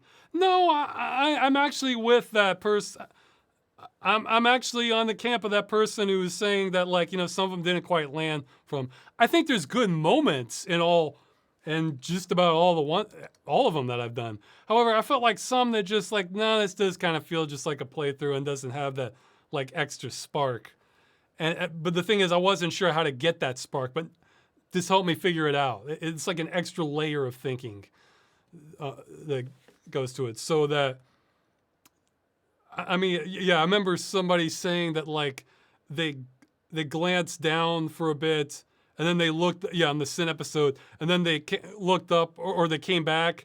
Yeah, they'd stepped out and they came back, and then I'm talking about Ninja Turtles. It's like, it needs more of that. It needs more of that sort of thing where, I mean, I'm not going to force it, but, you know, yeah, camera looks crooked. You're on board for my train of thought. That's what I need to have more of. Okay. Let's see. Since your job revolves around gaming, do you find it hard to enjoy gaming in your free time? Or do you use Game Dungeon almost as an excuse to play through some of the games in your backlog? Occasionally, I use Game Dungeons for ones that I feel like there was something there, or it seems like there might have been something there that I never got around to finishing. But by and large, no, not at all. I can absolutely enjoy games just on my own free time. The problem is getting enough free time. That's easily the hardest aspect of it. Actually, on that note, by coincidence, I may have not a game dungeon, but a little bit double duty. I went through 2 games where one of them I probably would have given up on, but so I'm like, this gameplay isn't quite grabbing me. Okay, well, so it moved to playthrough status for me. But so I went and looked through a playthrough. There was no playthrough. Nobody had uploaded the ending to this game. So now I'm like, damn it. Like, now I have to finish it. Well, if the game was torturous, then I wouldn't. But that kind of pushed me to finish it more. However, I was able to kind of cheat. Thankfully, they made the config file pretty open, so that was able to give me an advantage to like give myself a bunch of currency to give myself upgrades to make the game more feasible. I'm not going to say what game it is because then somebody's immediately going to upload the ending and beat me to the punch. So I figured since I've already done it, I might as well upload it. So I'll put that on the Accursed Farms junk channel. I'm going to have a playthrough of a shorter game nobody has ever put the ending up of. This one's been out for a few years. So like, I was kind of surprised, or if they, either nobody has put the ending up or else YouTube and Google search is so garbage, I was not able to find it. Either one is possible. So you're going to get one. And the other one, this one was a little more well-known, but nobody put the ending up. And this one has multiple endings. So I spent a little bit extra time and I think I got every single ending. One of them I was kind of proud I figured out how to. So I'm going to put both of those up on the Accursed Farms junk channel. And if I come across more like that, where I feel like nobody has put the ending up, then yeah, I'll put that. I'll try to go ahead and put that up. But I guess one obstacle towards uh, enjoying games is I have gotten pickier. So it can be, I can easily strike out multiple times where I'll try a game, play it for, in some games it's as short as 5 minutes. Other games it can be like 40 minutes or something. Realize like, nah, not really digging this. Um, Most of them like that, I can probably make an assessment between 10 and 20 minutes of it. And then I just move on to the next one. And the other one's like, nah, it's not really doing this. But then others, I'm kind of looking for that spark. And then if I like it, it's like, yeah, I want to keep playing this. So sometimes there can be quite a gap between like a game that like I'm enjoying this and I want to keep playing versus one that like, no, I'll just skim through a playthrough and that'll be plenty for me. Or or other things that slow it down where I feel like, well, this could be fun, but no, I need to mod this. I need or a cheat or something because like this part's really tedious and I don't want to do that part, but the rest of the game looks fun. Uh, so I can have losing streaks when trying to pick out a game to play, but uh, my current winner, I haven't beaten it yet, but it's fun. Is was it Tripang 2? It's basically Fear by another name.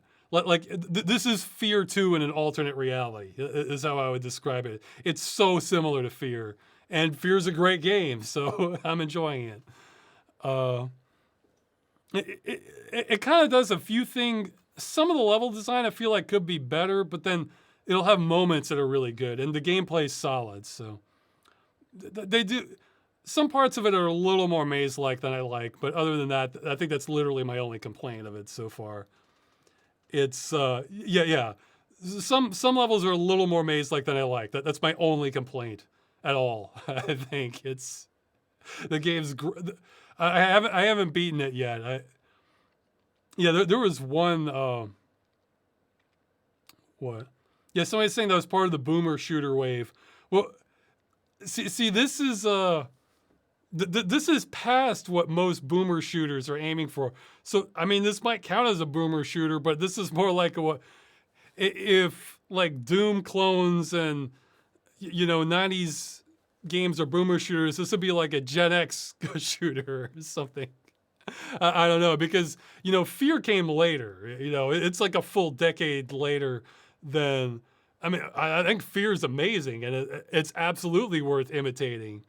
But okay, somebody's saying the final boss of that game is annoying. I haven't gotten to the final boss yet. I've beaten the. I've been playing on hard, so I'm not because I was looking at the description. They were saying like if you're used to first-person shooters, play on hard. So I'm used to first-person shooters, so play it on hard. But then there's like 3 extra layers of hard if you want past that. What I just for the main missions, I just beat the cultist map, and I did one of the side missions. Some of the okay, that was my other complaint. Some of the side missions felt like they're worth skipping, where it's just waves of enemies and another waves of enemies. So that one felt kind of that one felt like a little like all right, I kind of know what's coming. But I just finished one where you go out to this abandoned place. Out in the country, and then there's this underground computer base, and then once you come out, then you're ambushed, and that one got hard. Like that one, I almost restarted because I really wanted a different weapon. Like if you play that, make sure one of your weapons is a long range one. That would have been much better experience. But yeah. So yeah, that look, I will have losing streaks where I'm trying like, all right, I want a fun game to play. Nope, not fun enough. Another fun game nope, not fun enough. Nope, not fun enough. I'm like, okay, now I'm tired. I need to go to bed. Damn. Like so yeah, that can be a downside, but when I hit winners, they're winners. So it's and. Okay, so yeah, I should keep moving with the question. So yeah, I have no problem at all enjoying games. If anything, doing Game Dungeon makes it a little less enjoyable just because there's usually some element of time pressure for it. But I mean, not always, but like even if it's not a holiday, lately it's been like too long a gap between the last Game Dungeon that I'm feeling like, oh my God, I need to get a video out. So that hurts the enjoyment of it. But sometimes it works out. Plus sometimes the game's pretty fun in itself that even with everything else that I'm enjoying it quite a bit. Like Killing Time was like that. I was enjoying the game. It was most of it, yeah, except for the hell segments. Oh yeah, big question. I should probably answer this, and hopefully somebody helpful will timestamp this later. Thoughts on the Unity news? So yeah, there's probably tons of details I'm missing, but the Unity engine has announced, like the short version is that, yeah, the chat, feel free to give specifics. They've mentioned that they're going to be implementing a per install fee of games on Unity starting in, I think, January. And they also, I think they said for the free version of Unity, it's going to be online only. Right now, it's like, good God, that's like, I can't imagine a bigger nightmare because, there's so much to say on this one, but just a quick side thought. For my enjoyment of online only games, if we're being real, I'd say the majority of online only games I usually get to before they're shut down. Not all of them though. Some I just missed the plane entirely, and that pisses me off. But however, it still bugs me knowing that I'm not always going to be able to come back to this. And that harms my enjoyment of the game. Whereas if it's a game I know I can always come back to this, so if I enjoy it, I can come back in 10 years, 50, whatever, especially once my memory's faded on it, that's a comfort factor towards me. It lets me immerse myself more. Whereas if I'm just playing the game and it's online only, and I don't know if the game's great, and I don't know if I'm going to be able to come back to this in the future, that lingers in me and I can't turn that off. But good God, compare that to a project, where you're developing a game, or in my case, machinima, for something like that. Like, that's unthinkable, because that's like so much time and effort going into that the thought that they could just change it or pull the rug out from under you, like, no, that's like a complete non-starter for me. The only way I would use tools like that would be if I would treat it almost like a bank robbery, where I have everything planned out and I'm gonna go in and get out as fast as possible. So I would do like the bulk of the development on something else that I know is safe, but say I need some online only software for one specific part of this, that there's no other way around it. Okay, I'm gonna have everything mapped out and go through it as efficiently as possible. So that way, if they announce like, oh, we're shutting down the engine in 30 days or something, like, I'm ready as much as I can be. But I mean, for just to rely on that, or let's say you're ready to work, you have time carved out for your work, but then you have problems with your internet. Well, then that seized up your ability to work on it. I mean, it's like, that's just unthinkable for development, I mean, yeah, I guess they're saying the paid version won't be like that, but I mean, what kind of security is that? Oh yeah, if you keep giving us money, then you get to keep running the engine. I mean, it's, somebody's saying they're so glad I've chosen Unreal. Me too. Let's say I hadn't. At this phase, I would be switching camps. My God. I mean, yeah, so I am glad I stuck. It was just dumb luck. What made me lean towards Unreal was animation is just almost everything. And from what I could tell, Unreal seems to have more robust animation options than Unity. I mean, that was before this news. Okay, so let's get to the rest of the news. So they're charging per install It also, this isn't a deal breaker for me, but I can 100% respect how it is for other people. They're essentially bundling, they're going to be bundling spyware inside the engine now as a way of tracking this. And it's,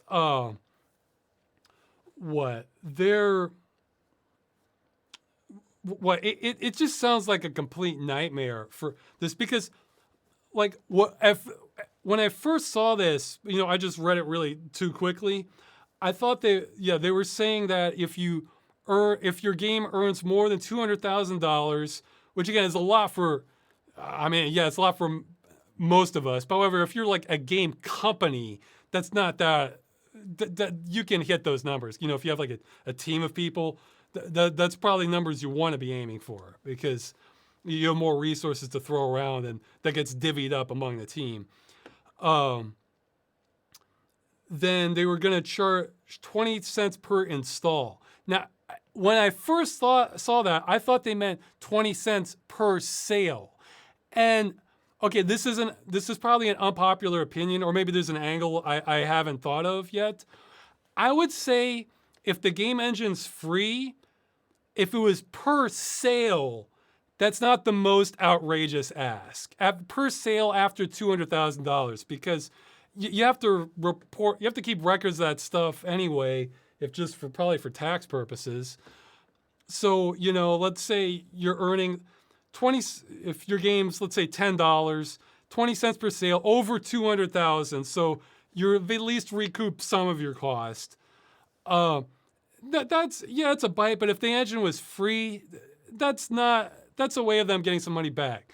But no, that's not what they're doing.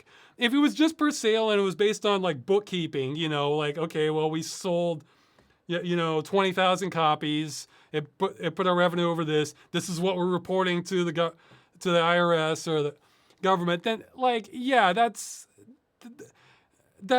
I'd say that's not outrageous. I mean, it's a little concerning, because it makes you wonder if this is like a slippery slope, and then they're going to be asking for more later and more later. So it can kind of make you nervous. But I'd say if that's all it was, that's not too outrageous. But no, my God, per install. Now they've either backtracked and or clarified some of it. At first, I thought, okay, like at first when I first read that was, people were saying that's going to apply to like demos. So you're gonna lose money having demos. It's going to apply to like people installing it multiple times. Like let's say it might still do this. Like let's say you bought the game, you're playing it, but then you know what? You upgraded your system. You got a new system. So now you have totally different video card, motherboard. So there's no hardware tracking at all. Well then, yeah, they're gonna charge for that too, because it thinks it's a new computer. So that's what, now they're backtracking and saying, oh no, we're not going to charge for demos, or we're not going to charge for like the same system. But then you're going to need pretty invasive spyware in order to keep track of that, I would think. But then that leaves out, then there's two more angles to this. One is, let's say, and then they're not giving transparency about how they're tracking that. So there's two angles. One is that like piracy. I guess 2.5 angles. Piracy. Okay, let's say the game gets pirated, and then each person who downloads that pirated copy, that they haven't firewalled it, so they're uploading the info to the Unity servers. So they think these are all multiple copies. Like, so let's say it got pirated thousands of times. So now that dev is getting charged for every single pirated copy. Now, maybe they could produce records showing that we did not actually sell this many and it's pirated. But hey, maybe Unity decides, you know what? But we don't believe you. We're going to charge you anyway. And the only way you can get out of that is to go to it in court. And yeah, we all know how affordable lawyers are. I mean, so maybe the company can't even afford that. So it's just like a dead end, so that the only way they could do is just, like, basically they would be forced to delist their game and just prove beyond a shadow of a doubt they are not selling this game anymore, and that'll be the only way to protect themselves. So that's one thing, and I said 2.5, but like, let's say the pirated copy strips out that stuff. Well, let's say somebody hates the company, or hey, let's say they're just trolling. Let's say these are high-level trolls, and you know what? I'm gonna write they've identified the identifiers that the software is sending towards the Unity engine. And and they're thinking, I can spoof this. I'm just gonna come up with a generator so that Unity thinks that, these are thousands of people or hundreds of thousands of people buying this game, and when that's not really what's happening, because they figure out like how to fake it, in other words. So they're gonna write this script, and that's gonna like, they'll figure out ways to bounce it around, maybe from different IP addresses or MAC addresses that they're spoofing, or spoofing hardware identifiers, that sort of thing.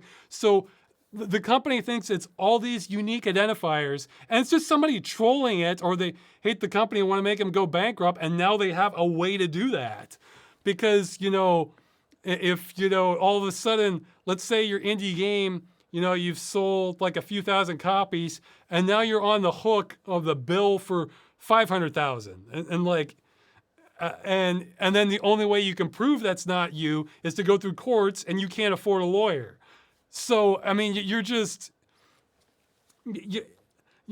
up the creek then. I mean, that's such an incredibly tenuous position. And, oh yeah, the other thing is, right now, a lot of Unity game, like let's say they can have identifiers through the Steam account, which is probably still plenty that's spoofable there, or through Epic account or something. Well, what about places like GOG or Itch, where you just get the frigging installer and you can install it that way? There's easily nothing to link that to like your account. So if they're going to insist that it be done this way, that could essentially, I don't know, here I'm just speculating, but that could essentially, kill the ability of Unity to release games on those platforms, because then the vulnerability is too high for the developer.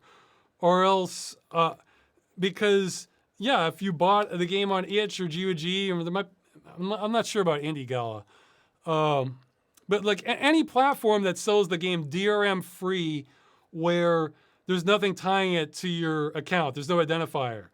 Well, then by the system, they might still be uploading the identifiers to them. I mean, maybe Unity will allow that, maybe not. I have no idea. But there's so many ramifications of this, because like I figure there's only two possible explanations for what's going on.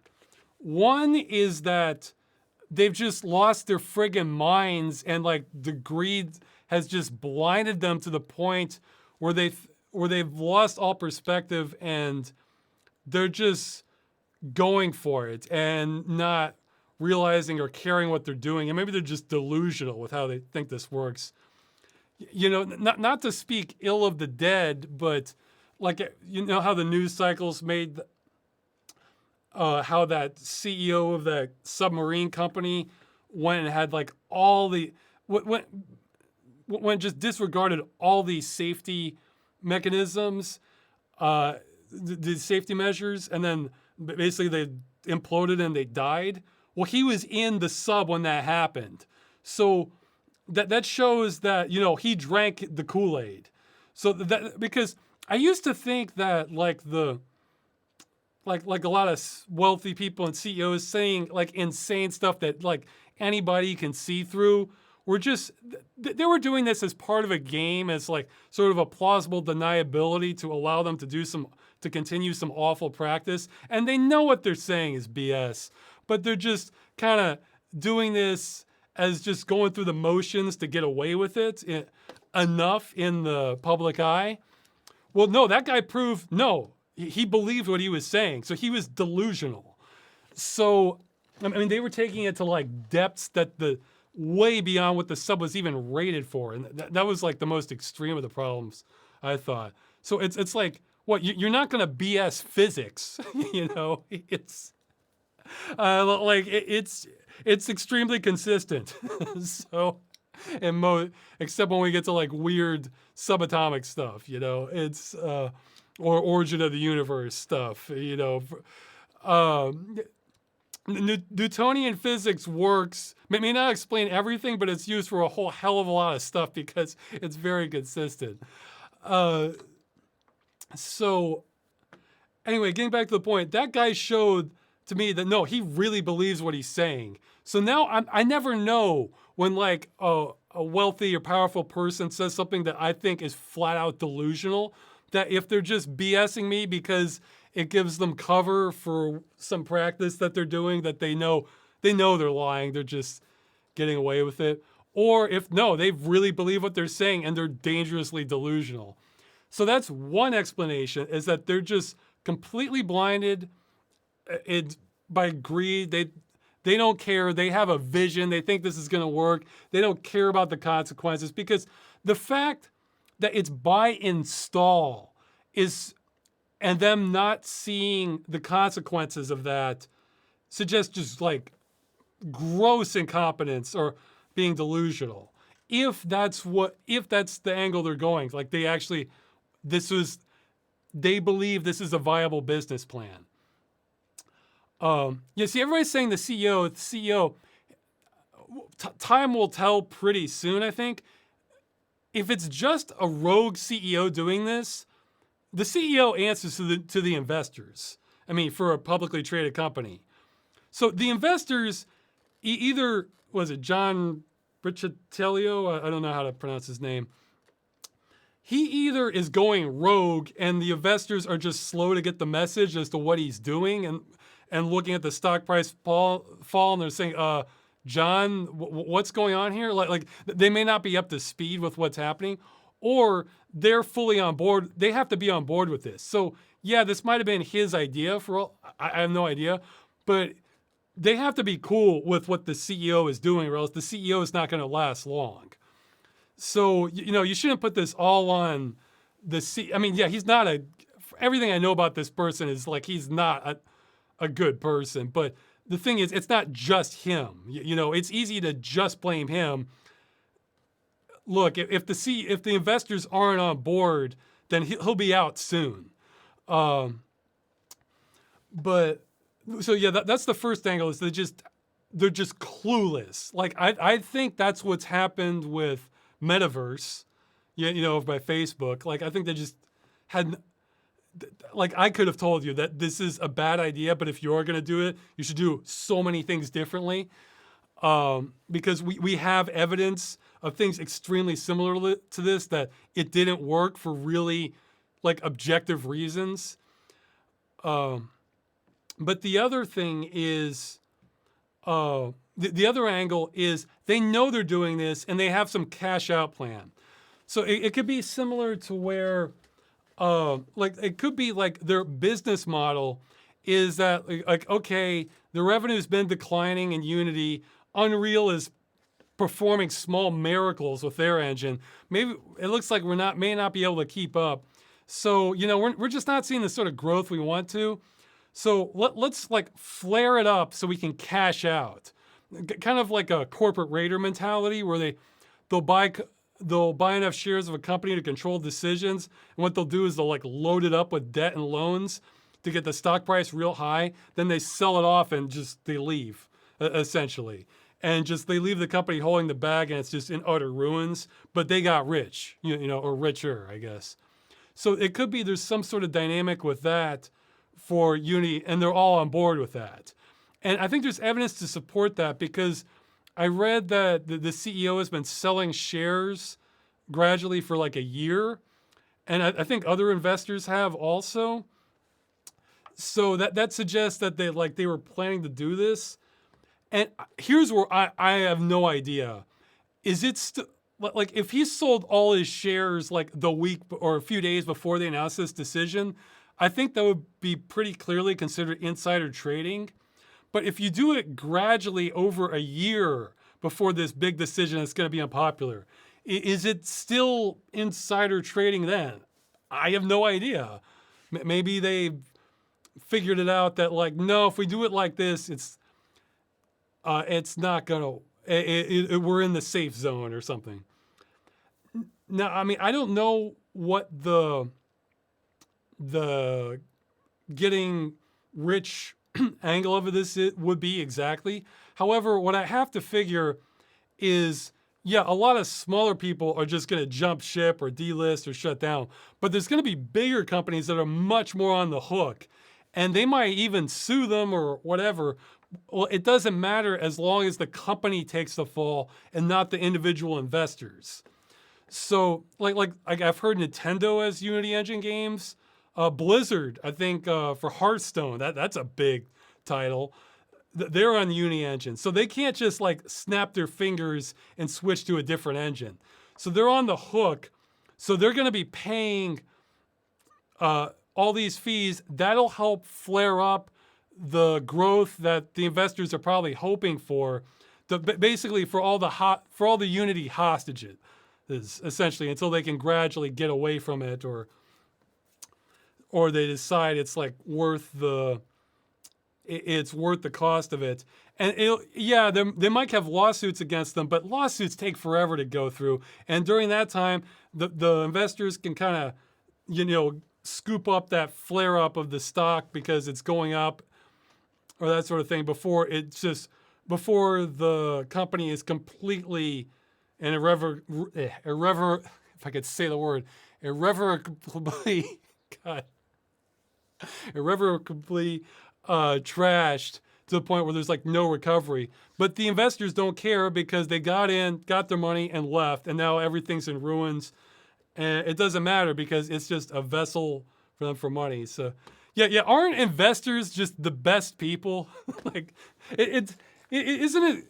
Aren't we glad we leave so much to how we run society up to investors? Like, because that they make such helpful decisions for us, It's Ross, VR devs are screwed the most. Yeah, it's not good. I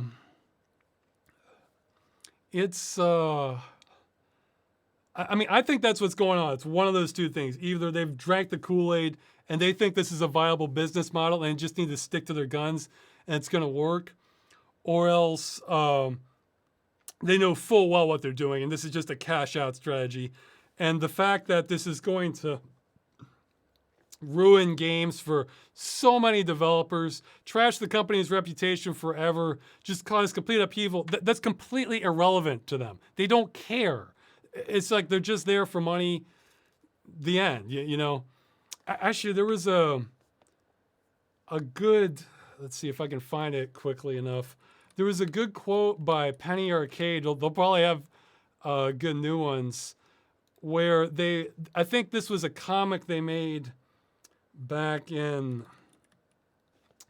when this was like a year or so ago, where that same CEO said that developers who weren't implementing all these microtransactions were just complete morons.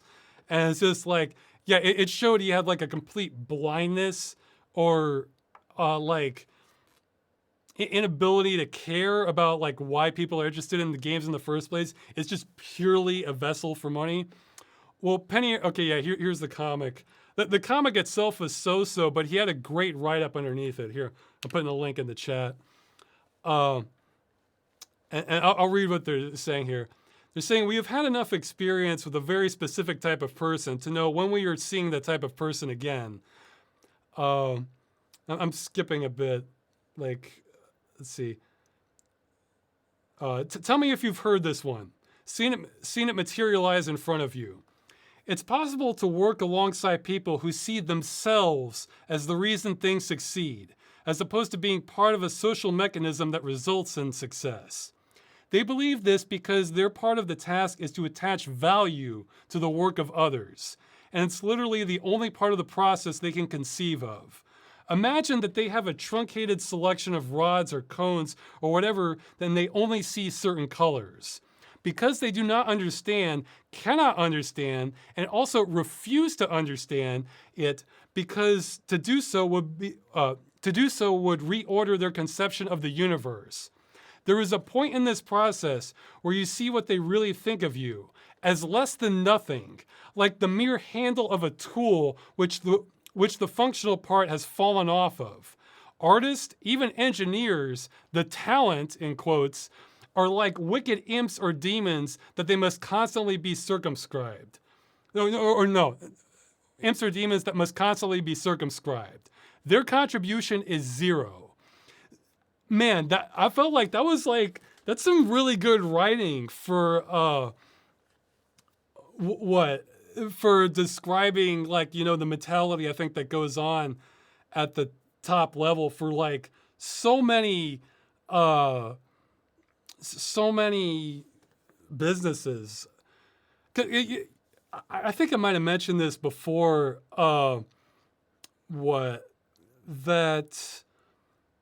Let's see. Something dawned on me. This is only like in the past few years, where I'll see so many companies like make these kind of like malicious decisions when they don't have to, and it's all for like kind of endless money. And these are coming from people who are already like really wealthy enough so they never have to work again or could pursue like anything they wanted with their lives. And then it kind of dawned on me, this is what they want with their lives, because they don't have these other pursuits that they want to spend time on. It's like for them lording over others and maximizing money at all other costs. That's like their whole drive, because they've already won as far as like being able to do what you want with your life. Once you're like independently wealthy, I mean, unless it's something really exotic, like your own space program or something, like you can do anything. So I was thinking, like, if everybody thought like I did for CEOs, you would see probably a competent running of the company for like 3 to 6 months, and then they would just quit and just get their golden parachute and just never work there again. Because like if I had I would want to keep working on my projects, but I wouldn't want to like run a business where I'm trying to like maximize like the income when I'm already wealthy and have it come at the cost of like making a good product, like making the workers miserable, making the customers miserable, causing like lots of, let's say, environmental damage, or like, perpetuating sweatshops or stuff like, I mean, just there's no end to what they do. And I was thinking why would you possibly want to do that when you could do anything?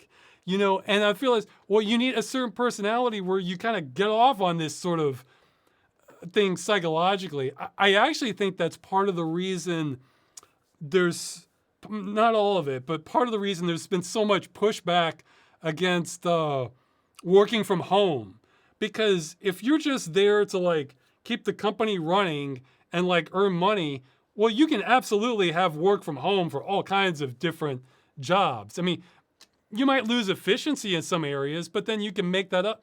Look, there are tons of people who are willing to take a pay cut that would offset the efficiency loss, if there even is efficiency loss for many people, which some there might not be, in order to just work from home and never have to come into the office.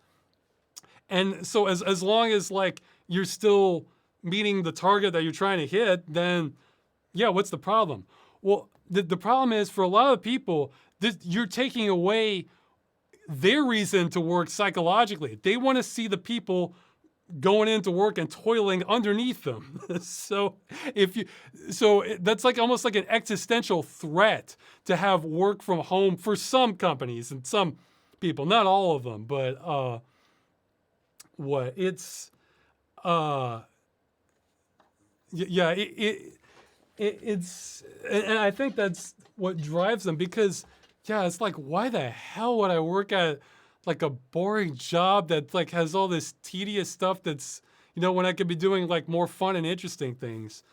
I mean, I do think there is a drive to work on like projects, like actual work on things. But, it's like, man, running a business, that is, good God, no, that is not what I would want to do if I could uh, avoid that at all costs. So, but so that the people who are left, the people who enjoy this, and that, man, that leads to problematic results. But yeah, with Unity, I mean, it's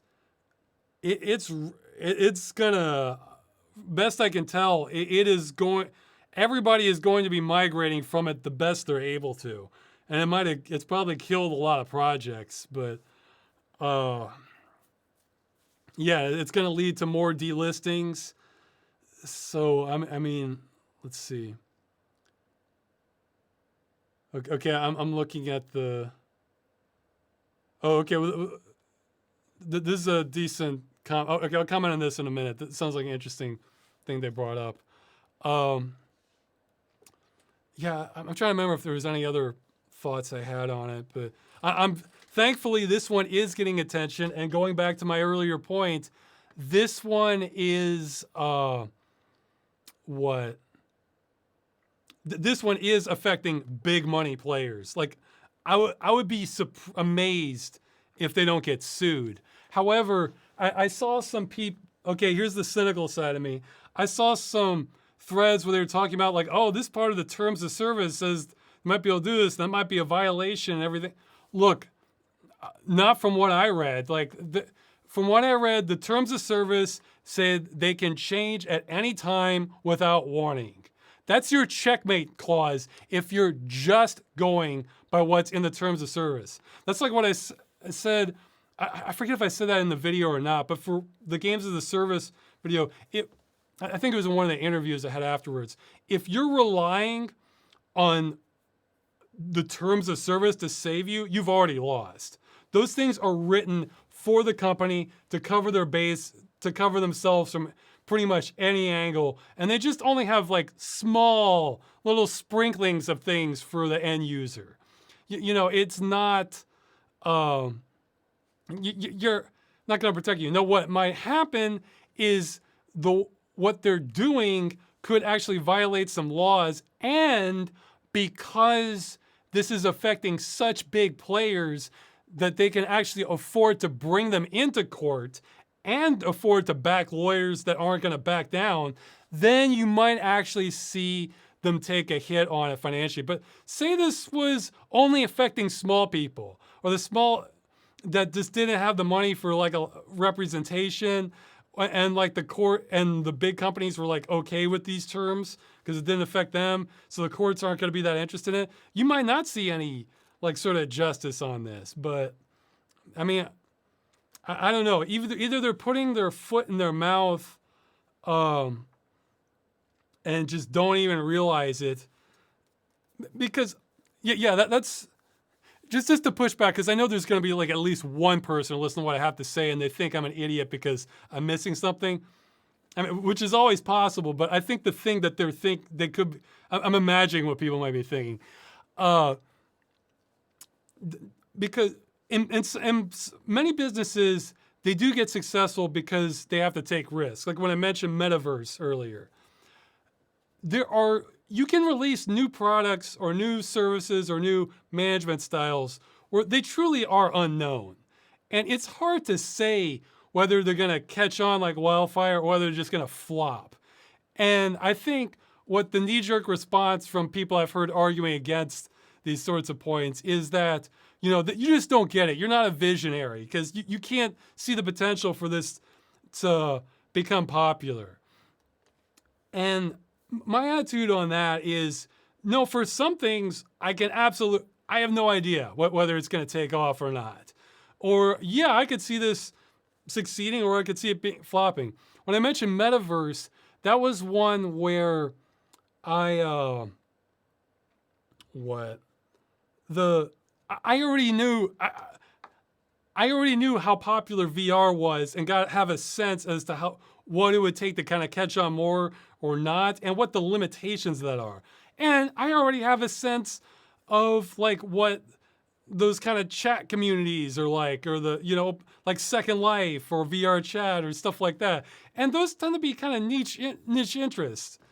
And VR, which is also kind of a niche interest, you know. So there's two niche interests, And some of them have very hard barriers to overcome if you want them to catch on mainstream. And so it's like I have a basis for what I'm thinking of on this, even though that particular product hadn't existed before. And I think the people who think, no, you just don't see it because you don't have the vision. It's like, no, I can, look, look, I will own it. If my problem is not being imaginative enough on a certain subject, I will, as soon as it's explained to me that like, oh yeah, I didn't see that angle, then like, yeah, oh, you're right, I missed it. Because usually I can imagine a lot. Oh yeah, there was another thought I had. It was either to this or maybe the Rockstar thing. Oh yeah, with the insider trading stuff. Like I was thinking, what? Okay, they're saying it's the business equivalent of an ex post facto law. If the policy change was added with a new version, I can see. The thing is, I've seen every violation under the sun with games as a with like games being destroyed. I mean, it's so I'm just so used, or like remember with Blizzard, like claiming ownership of mods or stuff like that. I mean, those things are so hostile that like the terms of service are never going to have your back. Like you can, however, and the thing is, it's so difficult if you're a small person and not a major business to to never have this see the light of day in court. However, this is affecting such big players. If there is an angle, yes, I'm sure lawyers are like looking up right now, like, oh, how can we play this and trying to get clients on it, you know, or formulating class action lawsuits because it's getting that kind of attention. But, you know, it's games as a service. You can't, that's what I learned from the games as a service thing is that there's more to it than just the law. There's also just raw power. And the other thought I was having on insider trading was that, you know, sometimes insider trading gets prosecuted, sometimes it doesn't. Like, I was looking up, if you remember, like the Equifax leak a while back, where they basically did some insider trading by, once they found out that there was a giant leak, they sold off some shares or stuff before they announced it to the public. Well, I looked it up. Some of the people who did that got prosecuted, and I think they went to jail, or maybe. Some others did not. And what my first thought was that I think like the chief technical officer or something like that, he did go to jail, and he also told like his spouse and like his brothers or something, and they went to jail for acting on that, or they got prosecuted at least. And I was thinking, oh wow, so that time they got prosecuted. But like, how many members of Congress have spouses that have effectively meet like every definition of insider trading, that have not, they might have even had a fine. They're certainly not going to jail. So it kind of shows that there's like two different, it's also about power. You know, it's about the justice. It's the law's part of the equation of the justice system. Raw power is the other part. And, okay, I'm so fuzzy on details on this, so I'm just going to relay this if you want to look it up. But like with who is it? Sam Blankfield? Oh, what's his name? He was involved in some cryptocurrency scam.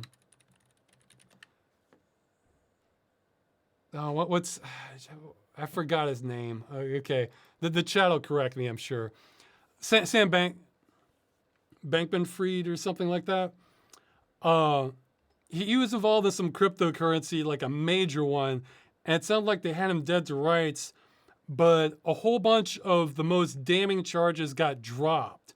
And what I heard, this is total hearsay, is that maybe it's Blankman. I'm just bugging me with the name of this. The chat hasn't corrected me. Yes, Sam Bankman-Fried. Okay. So let's see. Okay, well, I'll address this comment in a second. Um, Apparently, what he did, so it sounds like they kind of had him dead to rights on this, doing this cryptocurrency scheme or a pyramid scheme, or he did a rug pullout or something that violated some financial law. Again, I'm totally in the dark on the details. But what I heard is he donated a ton of money to politicians. Like he's like in the top 5 or something like that. It's like both the Democrats and the Republicans.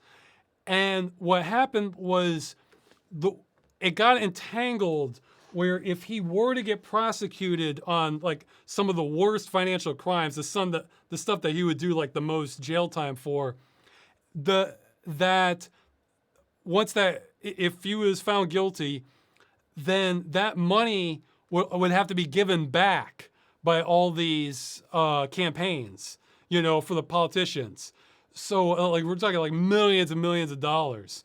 So that has given them a huge incentive to make sure that like, no, we're not giving that back. No, Sam, we'll handle this, and so it almost reminds me of like an exploit for an RPG where he's basically unjailable for certain offenses because that would depend on lots and lots of politicians being honest and giving money back that's in their pocket. So it's not like this is money that's on the way.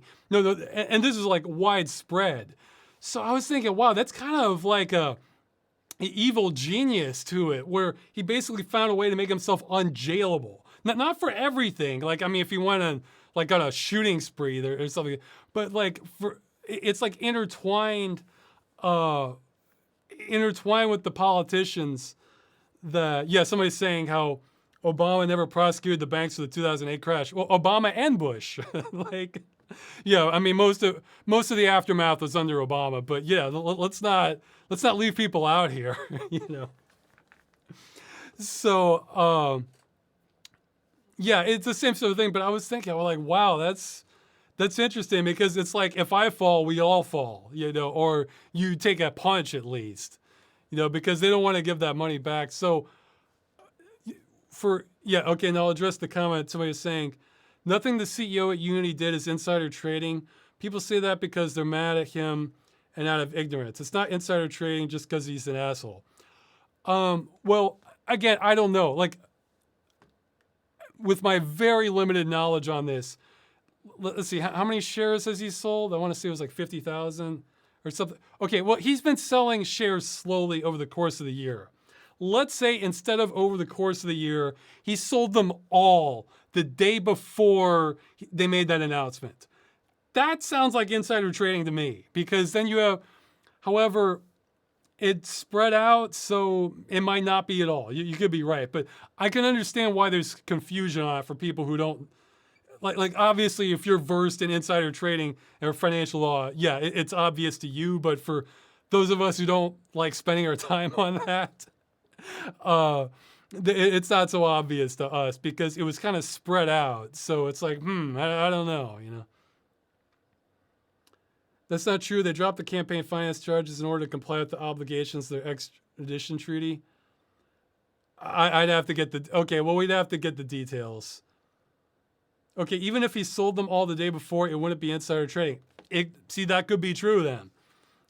I can believe there is no shortage of technicalities and loopholes for high finance to not go to jail or get prosecuted. I can absolutely believe that. So, let's see. You could be right on that, but I'm just explaining where like the layman perspective is coming from. Then what is insider trading? Hello?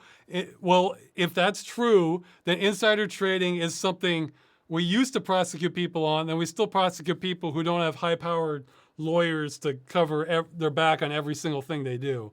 So some people go to jail still for it, but I mean, some things used to be illegal that aren't now, like stock buybacks used to be illegal, like back in the 80s. I think that ended under Reagan.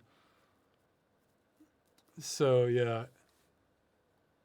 So he's saying it was, or wasn't GameStop one where there were some violations of the law, but they just kind of looked the other way. I think, especially for Robinhood, and might have been.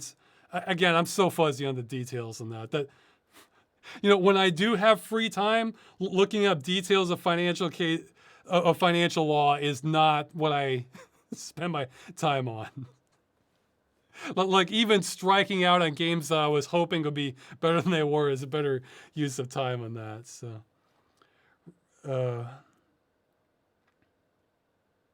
So he's saying Reagan screwed up everything. It was a large part of the problem. Yeah, large part of the problem. No. He doesn't get to take credit for everything. There's so much blame to go around. Well, once you start, the more you look into things. But yeah, a large part. There's plenty. He left his mark. Okay, now I'm going to scroll up to a question, something somebody brought up earlier. Let's see. Because I thought.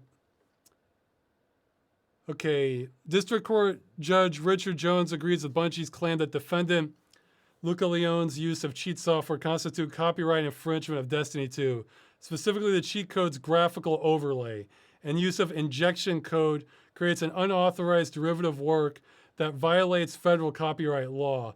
The judgment imposes damages of $150,000 for violations on each of the 2 infringed works. That is horrific. If that's so I notice the chat sometimes gets details wrong that can make a big difference, but if that's as they stated it, that is a nightmare. Not because I have any sympathy for people writing cheat software for multiplayer games, but that means that the way I read that means companies can essentially sue you for making mods, for making trainers, for making scripts for cheat engine or something like that, or that'll for mods that covers some if we wanted to, it probably wouldn't go this far, but let's say posting information on how to change the config files for stuff. I mean, good God, like that is horrendous. That's real dystopia. Well, we need that AI software because the AI software can do this completely above board because they don't need specifically to. It's like torrenting. There's nothing illegal whatsoever about torrenting software. A whole lot of it is used for illegal software, but none of that is part of the actual, torrenting protocol or anything itself. It's just that's how a lot of it's used. That's what AI kind of ripping could do.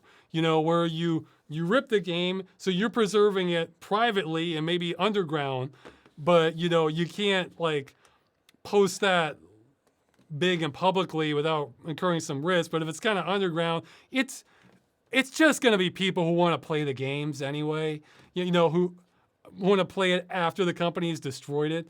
But even then, that's still really bad because, yeah, sure, some companies will still be mod friendly, but a whole lot of others won't.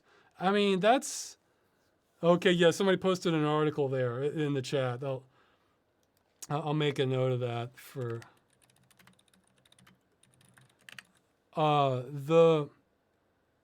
good God, that is depressing because I can see.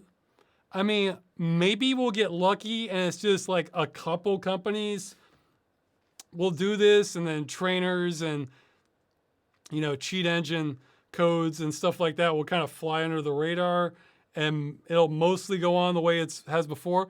But who knows? I mean, we've seen big changes occur in gaming before. I mean, it's man, that's dystopian for gaming. That is awful. Again, I think like a sane decision would be to show that like if I was a judge and wanted to compromise, I would say something like,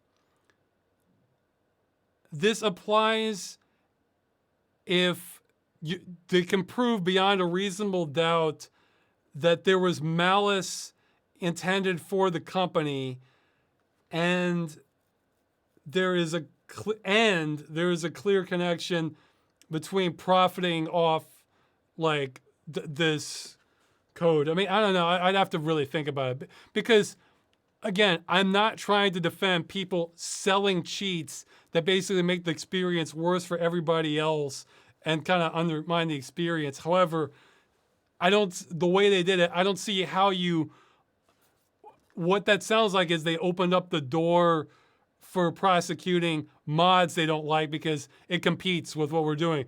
Or, hey, we just don't like how you're running the game. Like, remember with, was it one of the Battlefields that the devs like declared the was it Reshade or SweetFX tweaking the color as a cheat? And because they slapped that ugly tint filter over it, and then I looked at the mod and the screenshots looked a lot nicer. It's like, oh, now the color's vibrant, looks more realistic, that sort of thing. And they just tried to clamp down on it. So it's like, so that's the level of pettiness companies will have. Or I'm thinking, I'm fuzzy on details. Maybe somebody can back this up. Where I think it was Gearbox, they gave permission to this modding group to essentially like have a fan-made remake of Duke Nukem 3D where they were kind of updating it with better lighting, textures, models, that sort of thing. And then around the time Duke Nukem Forever came out, they felt like this was going to upstage the game and look better than Duke Nukem Forever. So they rescinded the permission after this mod group had been working on it for years, just on the off chance that this harms sales for Duke Nukem Forever, despite giving them permission and their blessing to do so. And like, of course, like I would be surprised if having a fully fledged looking remake of Duke Nukem 3D would not actually increase sales of Duke Nukem Forever, because Duke Nukem Forever was not that good. But if you played that, there's two types of people that might encourage the sales of. There's three. One, people who aren't that familiar with Duke Nukem Forever, with Duke Nukem as a franchise, so they see this and think, oh, cool. Oh, there's a new game out. I'll buy it. Two, well, again, I guess it's two people. One, the same people who would be suckered into buying Duke Nukem Forever because they're expecting a similar level of quality, even though it doesn't get that. But whatever, that mod got their attention, their foot in the door, so then they buy it. And two, people who replay the Duke Nukem 3D and they just decide they know the new game isn't as good, but they just want more Duke. They don't care. They want more Duke. Like I know how that can feel. You know, they want more of the game. Like, you know, the sequel or something's not as good, but you just want more. Like, you know, you're like an addict. So, and I'm sure there's pettier things too. I think Sega did bulk copyright claims against just Sonic videos, like across YouTube, when they had like a new Sonic game coming out, because they wanted the marketing to all steer towards the new Sonic game. So it's like they knew that they didn't have a foot to stand on.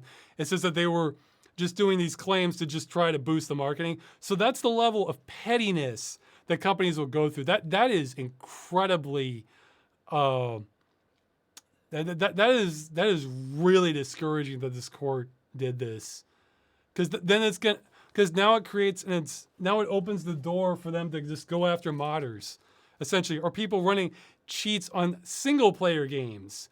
Look, running cheats on single player games is the only reason I've even finished plenty of games. You know, hey, I just said I have a playthrough recorded where I used sort of pseudo cheats. It was something where you could get it through grinding, and I decided this game is not fun enough to do the kind of grind they're asking for. So I luckily there's barely any encryption. There's barely any barrier to access at all. It was just value. Polaris Snowcross, I did that. I edited the values in a text file. That's what I did. And now, to the best of my knowledge, probably not, but I'm the only person who's beaten this game. or at least the only person who's going to put the playthrough up on YouTube. So that's literally the only way some people are getting to the end of the game. So, and yes, I have played Duke Nukem Forever. Somebody's asking. You cheated not only the game but our shareholders. It doesn't even matter. There's like, I think with that I think if that Duke Nukem 3D remake had gone out as planned, I think that would have boosted sales a little bit because it's just more publicity. It's more Duke, you know? Let's see. Yeah, you didn't grow revenue. You didn't improve our bottom line. No, they might have improved. They didn't improve their bottom line in a super obvious way that they can't deny that they did. You know, usually fan projects increase the interest in like the core game. I mean, maybe there's a few rare cases where it didn't. Like, I think it still might have just because people want more. But like, I think, like, let's say that Metroid 2 remake. And then later Nintendo ended up doing their own Metroid 2 remake. Well, okay, fine. Maybe that hurt the sales a little bit. Because like, well, I already played this version. Why should I play the new one? Maybe, but speaking personally, I enjoyed the Metroid 2 fan remake. And I think once it's sort of grown a little fuzzier in my head, I'd be interested in trying out the Nintendo version that they did. You know, that was in 3D instead of 2D. So I think those cases are so incredibly rare, and just the sheer fact that it's hyping up excitement for the franchise or the intellectual property that people like, that that tends to overpower it like by a large margin. Let's see. Somebody's saying Black Mesa is probably introducing a ton of people to the Half-Life games. Yeah, it might be. I mean, so yeah, the Unity thing, I'm sure there's going to be people who have better and more accurate analysis of the blow by blow of everything that's going on with it. But they walked back saying demos will count against it, but I don't see how you can walk back the piracy angle and you can maybe walk back the piracy angle, and if they made it optional to release the game DRM free so it doesn't dial home, which it doesn't sound like they're doing, but I don't see how you can walk back the sort of super troll person who just wants to wreck things, and so they're going to write a script that just makes it look like all these illegitimate sales. I don't see how you can get around that, which means they either didn't think it through, or they're just kind of boosting this to take the money and run. Those are the only scenarios I'm seeing. So, Russ, have you seen Skibidi Toilets? If that's the toilet racing game you're referring to, then yes. I actually recommended that to a streamer, a friend of mine who does some streaming, that they might want to try that. They said free Unity can't run offline. I don't know if that was the editor or the full game, but yeah, if that's the case, then yeah, that just killed a lot of stuff. I mean, geez. It's that was the other thought I had, was talking about the delusion. I think, like with Twitter. Okay, I'm not informed enough to know if, like Elon Musk buying Twitter, I'm not informed to know enough if that was like just a sheer bad idea or a gamble just on face value. Like just on face value, buying Twitter to run it a different way. Because that's something I could see. I could see that flopping, or maybe makes a bunch of changes. I could see it going well. However, I was seeing things that I couldn't see any spin for. This is a good move.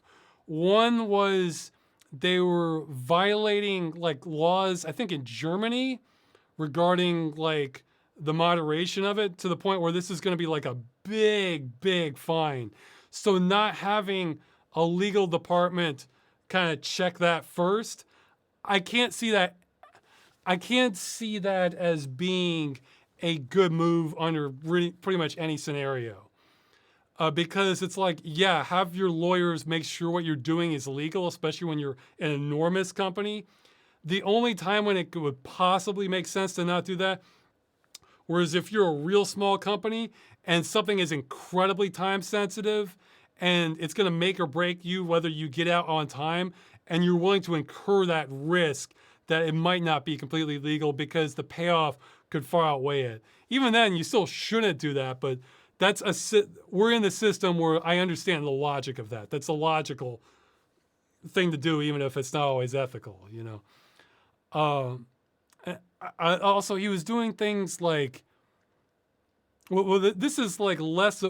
This wasn't really a business decision, but it was a business liability because of who he was, where he was like berating this guy who is handicapped and was calling out his medical information like in like publicly, which again violates the law for his position. It's like that's not wise under any scenario I can see of. So that just seems that just looks like reckless to me. But like, and then the one that struck me as delusional was changing the name of Twitter to X, because it's like, what little business sense I have knows that Twitter is a very established brand and has like a lot of entrenchment that's going to be difficult for, like, even if you wanted to leave it, that's going to be difficult for a lot of people to break away from. It has a lot of recognition, so a lot of like enterprises or more conservative types, you know, aren't gonna want to like change the course of things too quickly. You know, they just want to stick with what's known. They know Twitter. And there's a ton of people who don't even know that it's under new management, or maybe they don't care. It's just like, well, I use Twitter.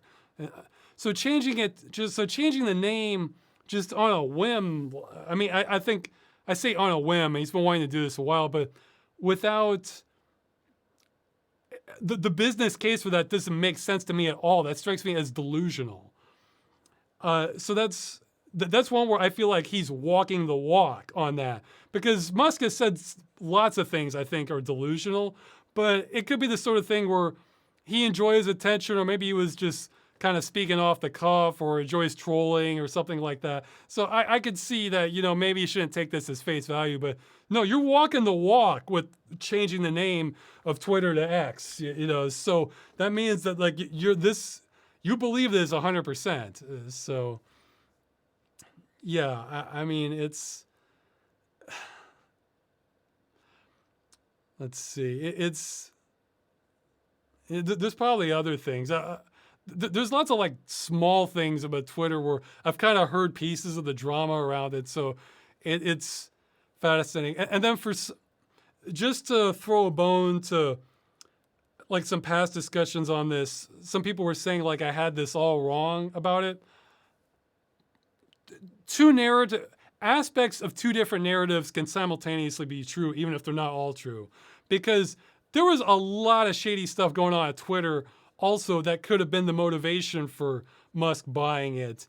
And maybe, yeah, it did have potential. Like the Twitter files have uncovered like a lot of stuff. So it's sometimes you can have people saying two different sides saying things that are bad about the other, where a lot of the criticisms are both true on both sides. Like I remember when Epic was kind of calling out this stuff about Apple, I think. And then I think Apple was firing back, saying some things about Epic or maybe other. And I was thinking, well, I bet both of those criticisms are true, like of both companies, of the bad things that they're saying. So, you know, it can, yes, you somebody's saying he loves the letter X in general. Well, what? I can see having a new company that does that, you know, or spinning off one of your companies that doesn't have so much brand recognition into X. But Twitter has enormous brand recognition. So that's like just, I mean, my understanding of business is that's a huge economic punch right there. I mean, I think it was similar for Facebook changing their name to Meta.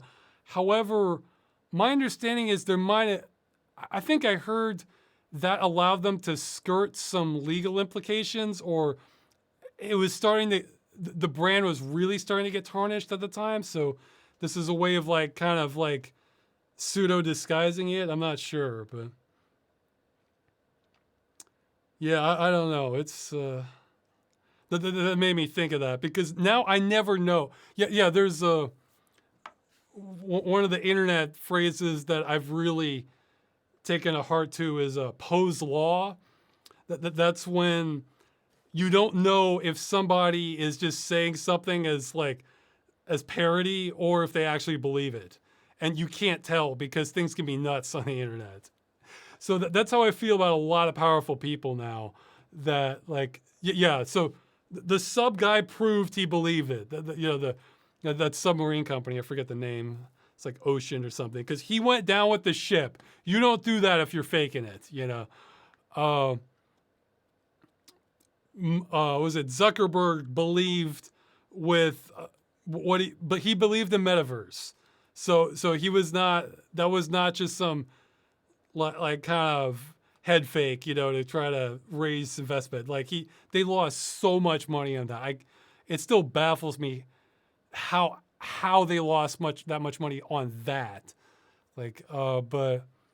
And Musk believed it with changing Twitter to X. Oh, there's another one that I thought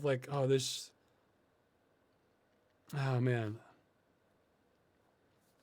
Yeah, it's just saying he made SpaceX, or I actually think he bought the name of the company, but if the company doesn't have that much brand recognition, then sure, you change it. Why not? That can actually be a beneficial thing, especially if there's a lot of bad publicity on it. And you could argue there was on Twitter, but it's like Twitter was so entrenched that it's not, you don't get away from that. So, oh man, there was another one I was thinking of, but I'm drawing a blank on it now, where this struck me as not a wise move. Oh yeah, well, okay, that's one thing where I don't know whether Musk is just doing this as a maneuver or he's he honestly believes it. It was with the threat of AI, because he's talking about this existential threat AI, but then we found out that he's also funding an AI company. Now there is one angle that he thinks he's going to do it ethically, and the other is that no, he's just doing this because if he can drum up enough fear and legislation on it, this gives his company an advantage. So who knows? That's one, I'm surprised to say this, but that's one thing I'm 100% on board with what Zuckerberg has been doing with AI. He has been releasing open source AI models, and he's doubling down. Is going to make it even better, and he's going to make that open source. Awesome. So full props to Zuckerberg on that particular front. That's I'm totally on board with what he's doing there. So, okay, so I should move on to more questions. I knew the Unity one was going to be a big one, though. So, okay, I'll start picking and choosing now. But yeah, it's definitely a sea change. I think the two winners so far from this are Unreal and Godot, but fingers crossed Unreal doesn't decide to do something like this themselves,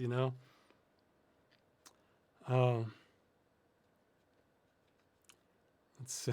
And I like this comment. I bet JC Reese Anthus might like it too. Fair trade cruelty of free range artificial intelligence. I think he would appreciate that joke. So, let's see. Yeah. Oh, yeah.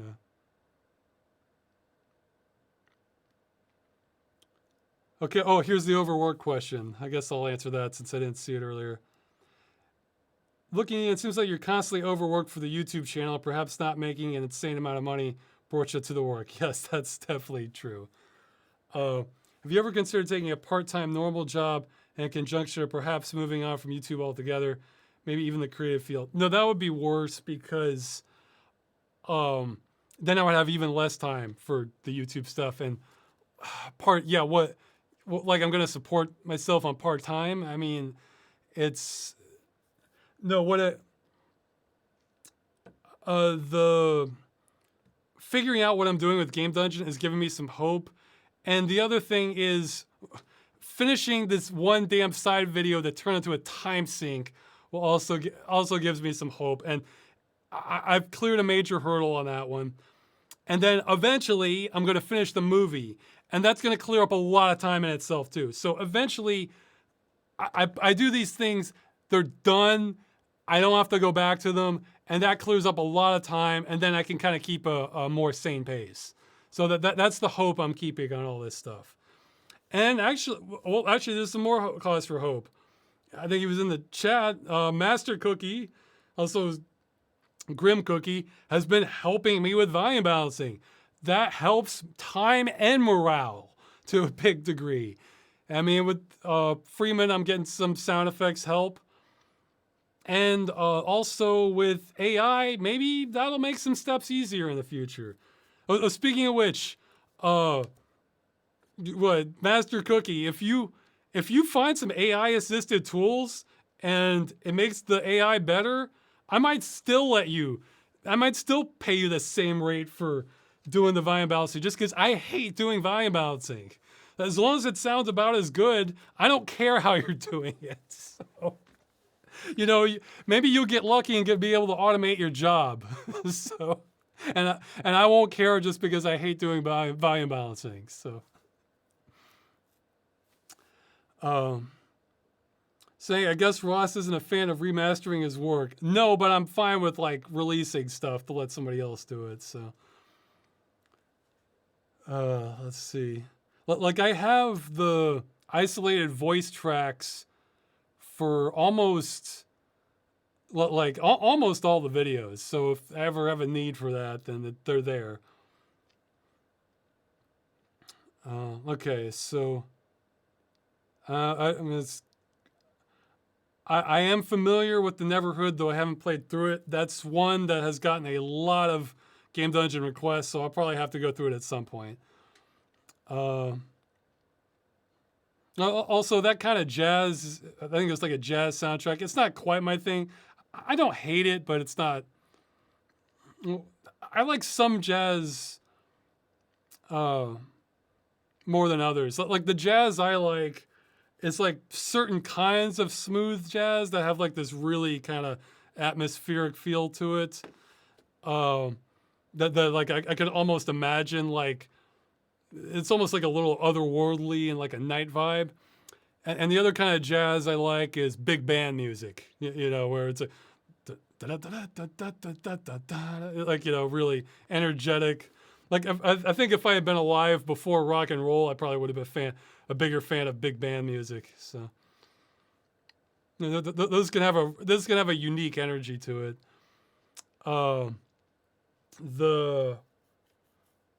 Somebody's saying, does that come from your time growing up a bit in Louisiana? Not really, but come to mention it, one of the tracks I don't know if it might not even be jazz exactly, but I was thinking the lake theme from Gabriel Knight has, that one may not be, I'm not sure if that one's jazz or not exactly, but I like that one a lot. The lake music, maybe I'll have a link to that.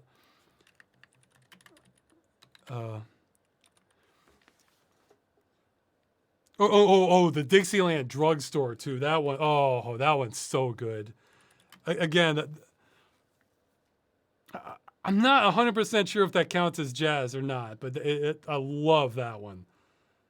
Yeah, I guess I'm not a jazz expert, but yeah, somebody's saying like Blade Runner jazz. Yeah, more like that. Like Blade.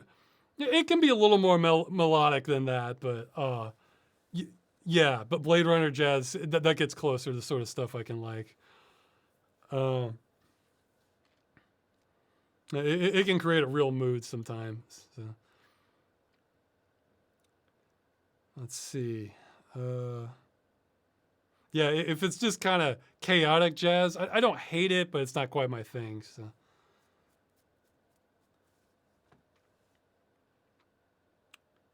Okay, let's see.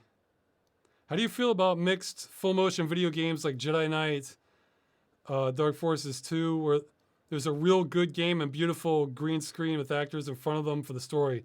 I love it. I think it's great. I can see where it might not be everybody's taste, and some people might get turned off by it. But yeah, it's kind of cool. I mean, I think it can kind of work for a lot of players as long as you make the cutscene skippable. Because some players are just like, I don't care, I want to play the game. I don't care, I want to play the game. And then they can just like, okay, hit a button. They're out of the cutscenes in 3 seconds. And then, but for people like me who want to get into the story and the atmosphere, sure. I was like, oh, cool, here's this big cutscene to kind of give it all more context. Yeah, I love that stuff. Let's say, do you like extreme sports games that aren't racing games? And they mentioned a Boardwalk Carnival level of aggressive inline. Well, the gameplay didn't quite grab me, but maybe I didn't have enough context of it. Yeah, I can. I mean, it's kind of like what I was mentioning in Trickstyle. There's like a couple things going on there. One, if the atmosphere is awesome and the gameplay is just giving me an excuse to kind of absorb the atmosphere even more, yeah, I like it. The other is sometimes you can kind of get in the zone with those. Where, like I mentioned in Trick Style, when you can kind of pull off multiple tricks and it just looks so sick that what you're doing, then yeah, that can be a lot of fun too. And if it's just regular fun gameplay, I'm drawing a blank on which games exactly. Give me I mean, yeah, I guess stunt games can sometimes do it, but yeah, I can enjoy that.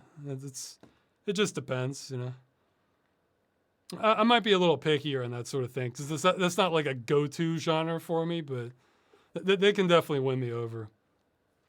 Does Freeman speak or think through Freeman's mind? In my eyes, he does both. It's probably mostly thinking. And actually, one of the ideas I had early on was to distinguish the two by having like reverb match like when he was talking. But I found it was going to be too difficult, or it just sounded a little off, or it sometimes gave the reverse feeling where, how sometimes people give their thoughts and has reverb effect. So I decided it was just going to be too much of a mess doing it that way. And plus, I kind of like the ambiguity sometimes. So, yeah, when he's saying like, look, I know I talk a lot, but like, yeah, like, so. So I think it's probably better as open to interpretation at this point. So, but I see it as both. But yeah, he's thinking the majority of the time. Oh yeah, somebody sent me, have you heard yourself singing? And I haven't looked at that. And my guess is it's like an AI use of me singing something. I may not look at it. You'll have to forgive me. I'm in no... I really don't enjoy just spending time hearing or looking at more of myself. It's just not... It's just not where my mind likes to focus. I'd rather kind of see stuff where I'm looking at new worlds or art or wonderful music or stuff like that, or interesting ideas and stories, and just seeing me reflected back again. I mean, it's not how my brain's wired. So, I mean, I appreciate the sentiments. I'm not upset people are doing it, but yeah.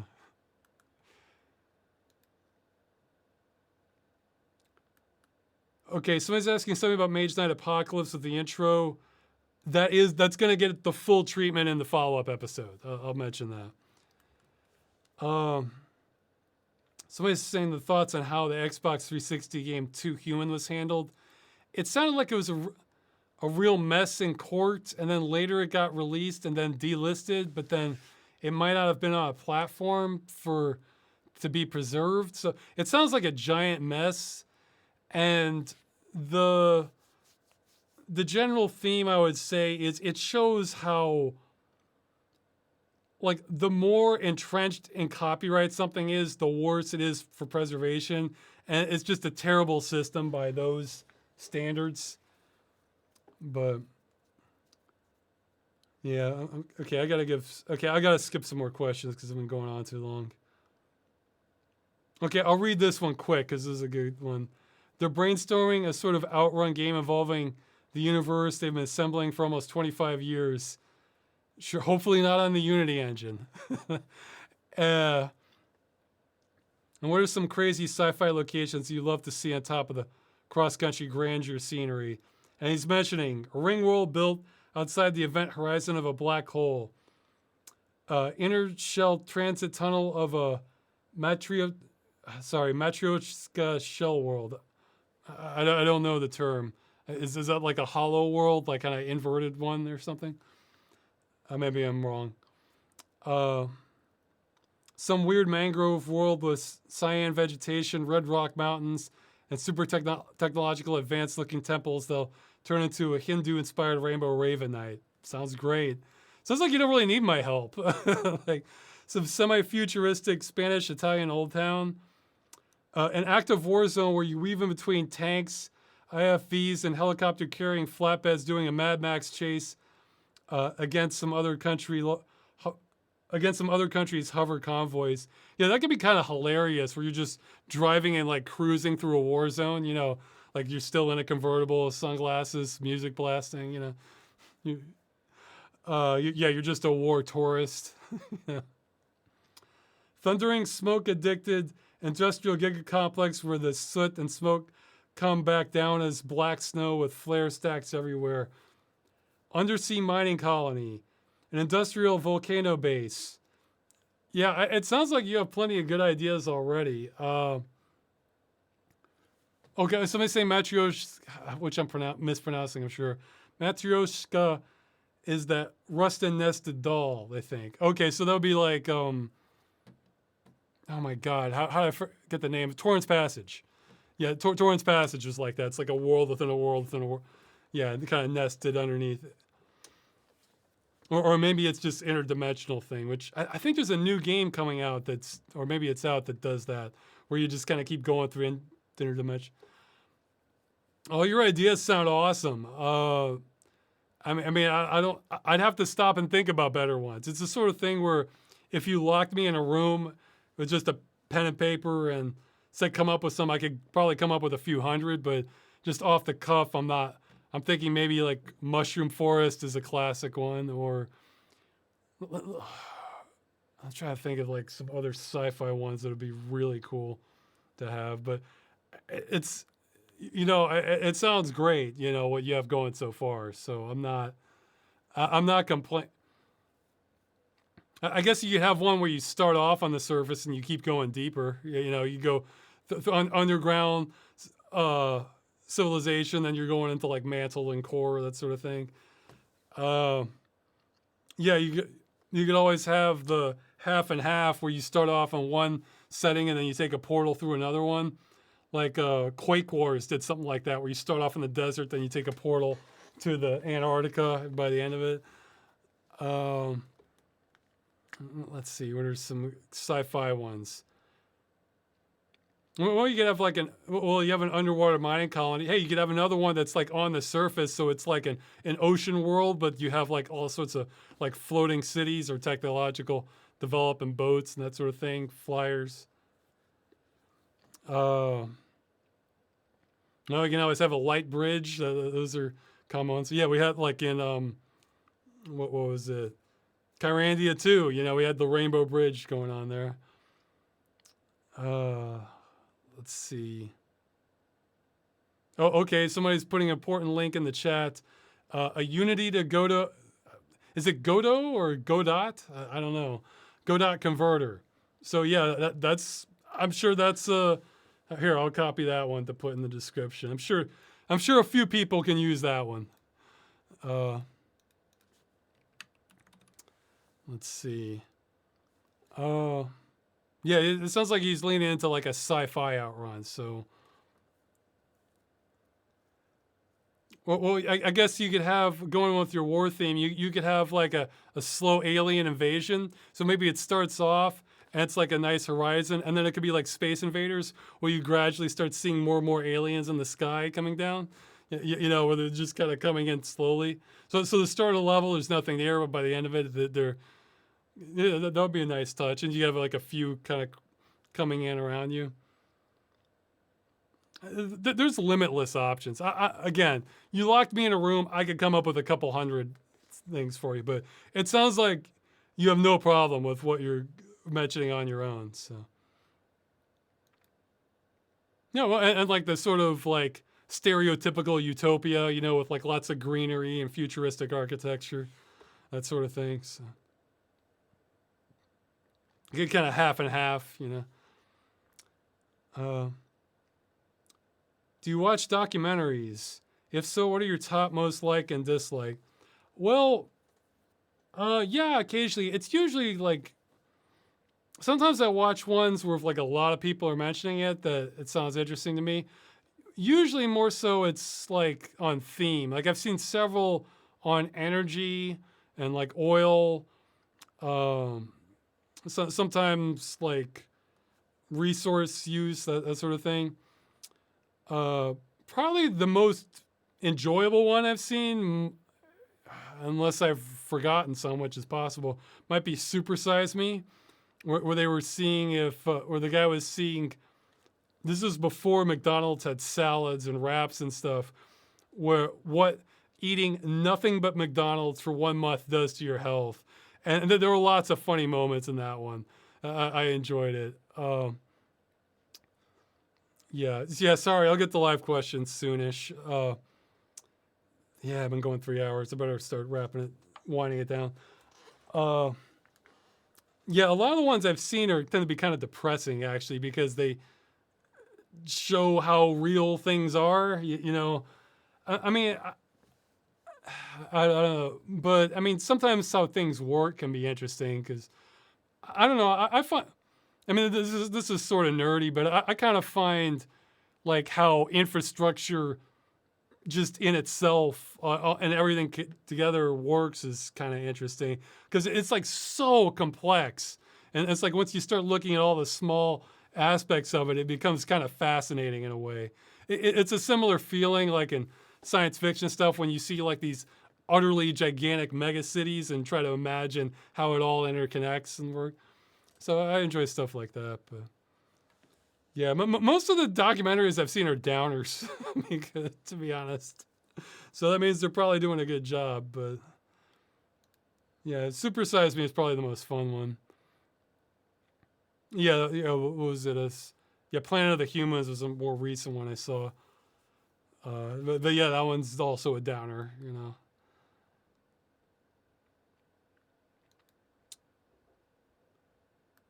Okay, I'm skipping some because they didn't get many votes here. Somebody's asked. I don't have a burning desire to cosplay. I think that's, you know, how as you get older, sometimes you get less fun in ways like that. I would do a cosplay if it was like part of like some bigger thing where people were counting on me to do that, and that would help like complete the image, you know, or the experience. So I would do cosplaying as like part of a group activity if they wanted me to. But if it's just on my own, I think I think that sort of it doesn't do so much for me now. That I guess that I'm older. So, uh, but it's I mean it can be cool when people like do it, especially go all out on it. But that's not like a big thing driving me. Somebody's mentioning Letterboxd, and I should look into it for having a film list, which is maybe I can design. This is what it's designed for, to follow you and review your ratings, recommendations, and whatnot. I'm all for that. My general fear, though, is that maybe in a year or two it goes down, and then the time I spent cultivating the list goes wiped out with it.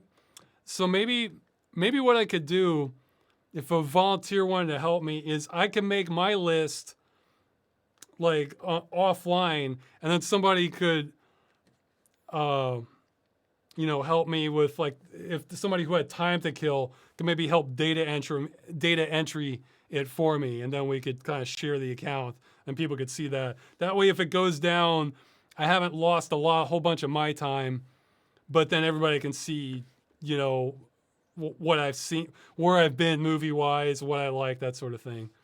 So yeah, that's just, I would need help, I guess, because I have started keeping my list of what I've seen now, of especially for movies where I think I might not remember. So, or somebody's saying I can script the bot for that.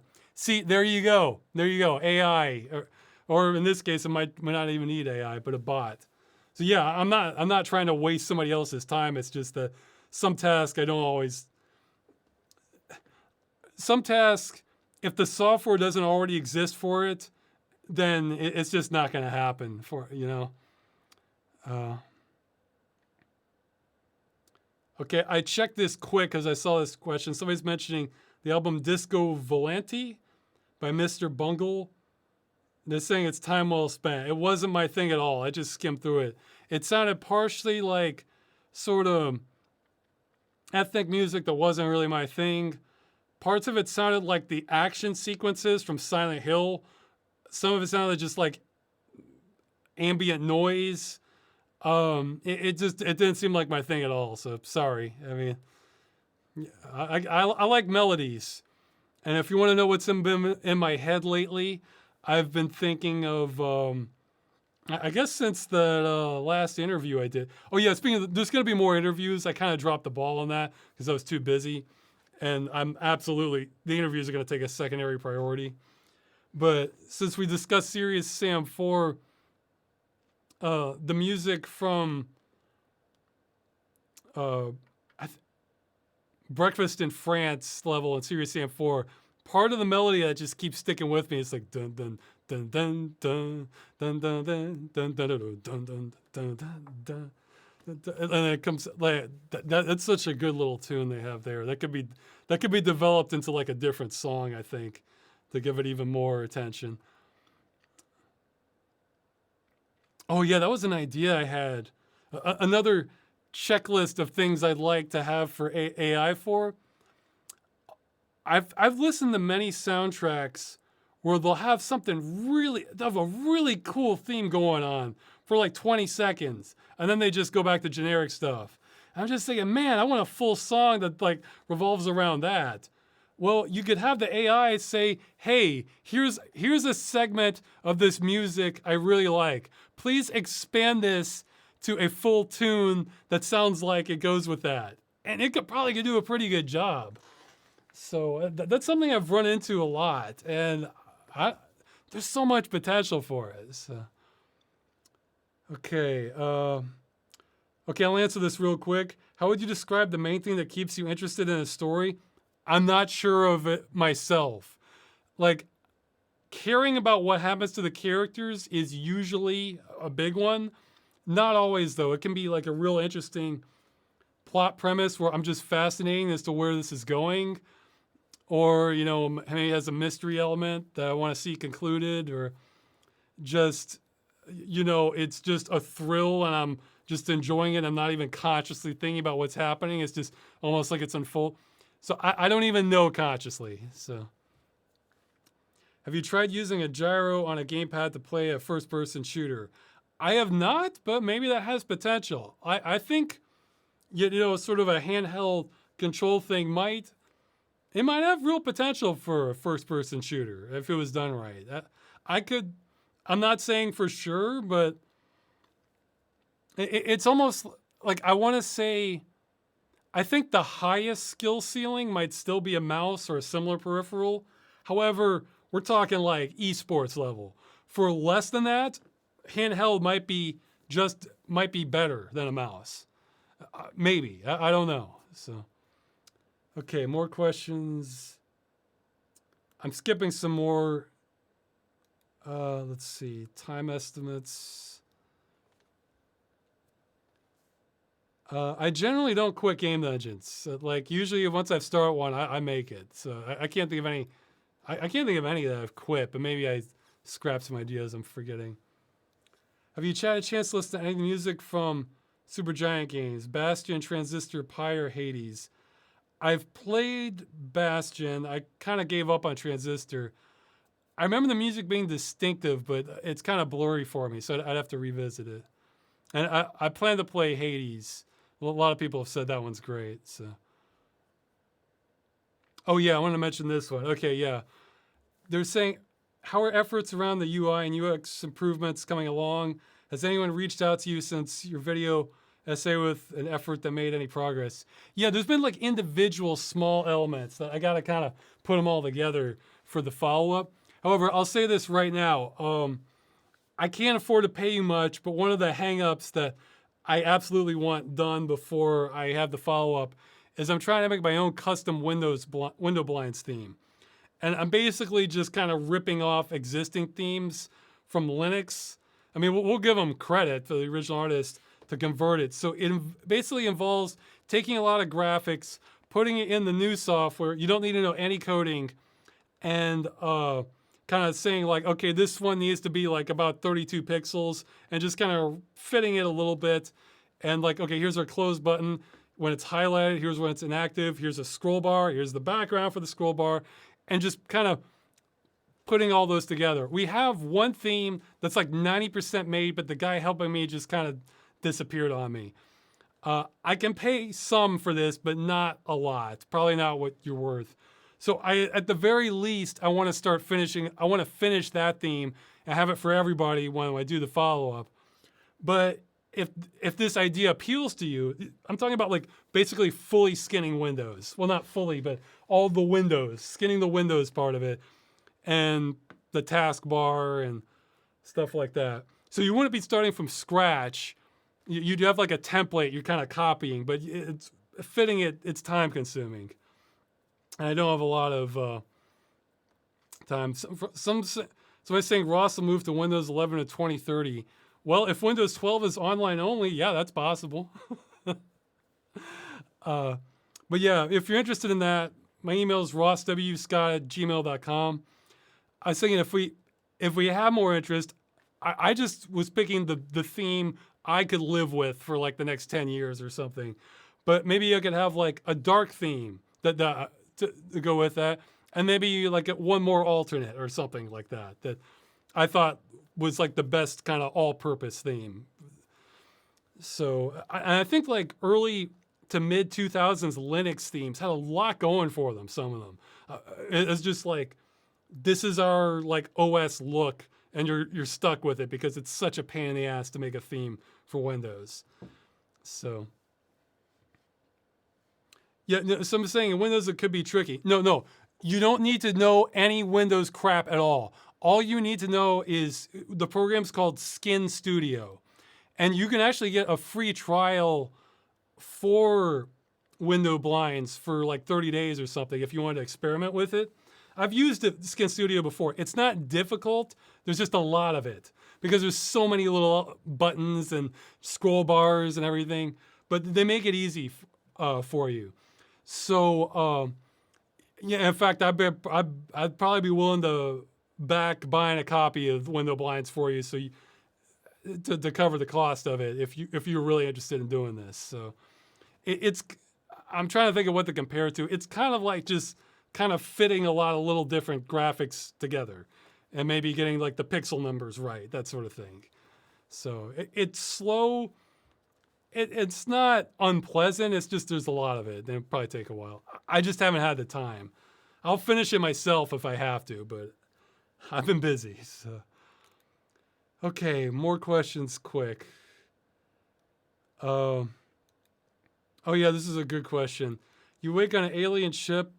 Okay, I'm skipping some details, but they're saying they made a blunder and didn't mean to abduct me, essentially.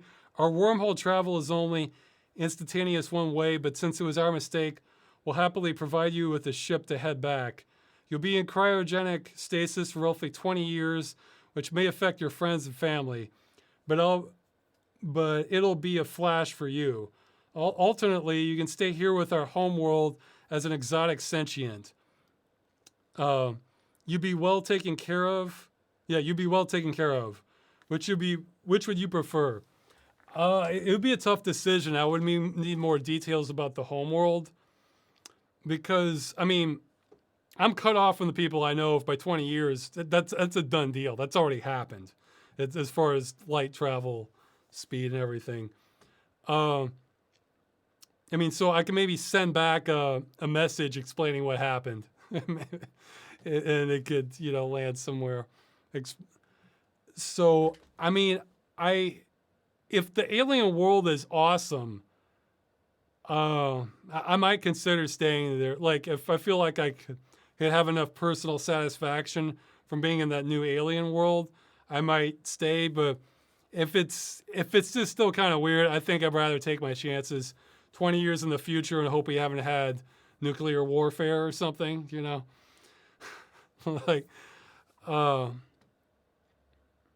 yeah, I'd talk with the aliens about it.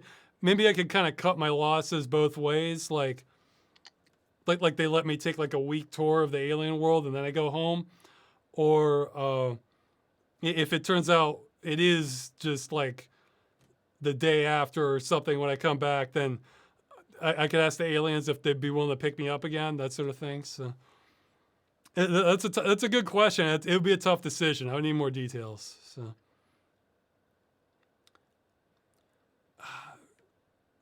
Okay, unfortunately, I don't know if this isn't one of the earlier video chats. Maybe somebody can mention it. Which one? They're saying, Ross, do you have any advice for living cheap in the United States? They're saying they're 21. They feel like they're doing something wrong.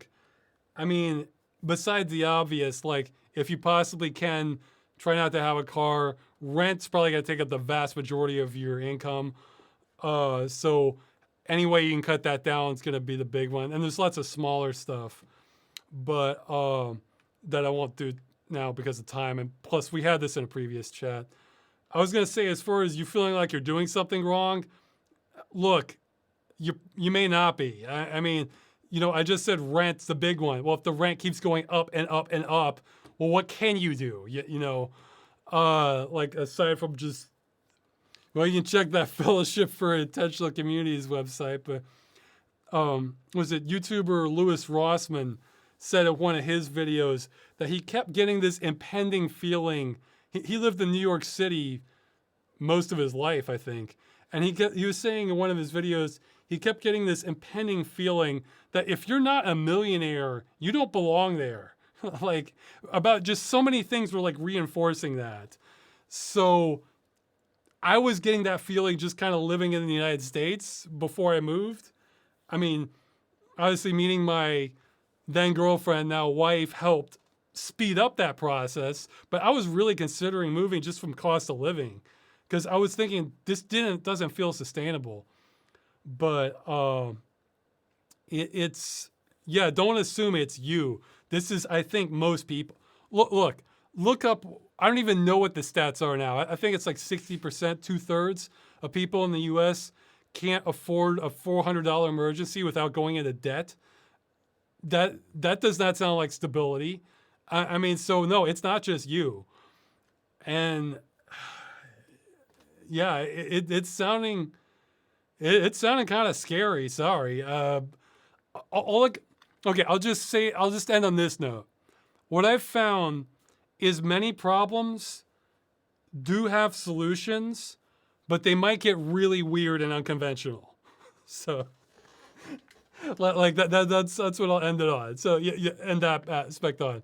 Is many life problems that might seem impossible or just insurmountable might have solutions, but they might get really weird or unusual, and come at the cost of other things. So just keep that in mind. That's a big ways away from hopeless. So, And somebody's mentioning coffin hotels like in Neuromancer. Oh, I'm afraid I haven't read Neuromancer, so I don't know the exact reference, but something called coffin hotels sounds like that's outside of the box thinking. So yes, probably. Or you live in a pod or something, Or I've heard people doing some of like the tiny house things. Although even some states have cracked down against them because they don't generate enough tax revenue. That says the kind of odds you're dealing with here. So yeah, no, don't assume you're doing something wrong.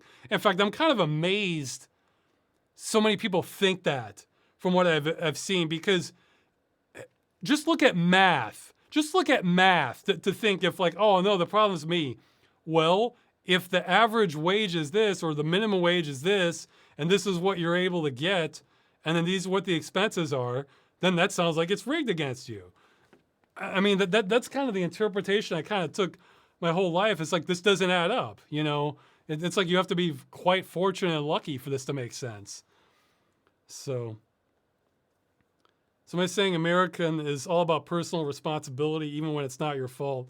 Yeah, I'm just surprised so many people buy into that. I mean, for some things, that is true. Like, you do, and hey, I mentioned Sartre earlier. One of the core parts, well, this isn't the part I really focus on. I think I agree with it. One of the parts of existentialism is ultimately you're responsible for what happens to your life. Now, that does not, now before people jump on that, like, a whole hell of a lot is not in your control. But you know what? You're the only person who's going to be able to like actively steer yourself away from that.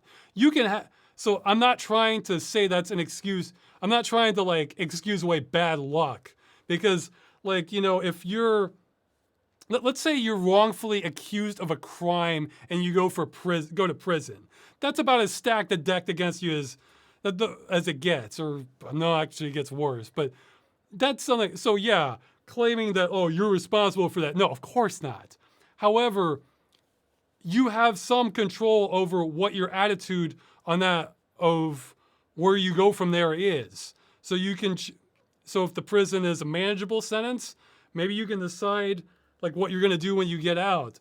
Or if you're just really screwed and you have like life, well then you can decide like, well, this isn't changing. Well, what am I gonna do that can kind of bring me like some meaning or fulfillment in life despite having like these really bad conditions? And that's kind of what it means. It's like you're still in the driver's seat of your mind for the most part. So, you know, and if you're just kind of blaming your circumstances, even if that's totally not your fault, it can be 100% not your fault. That's not going to help you, really.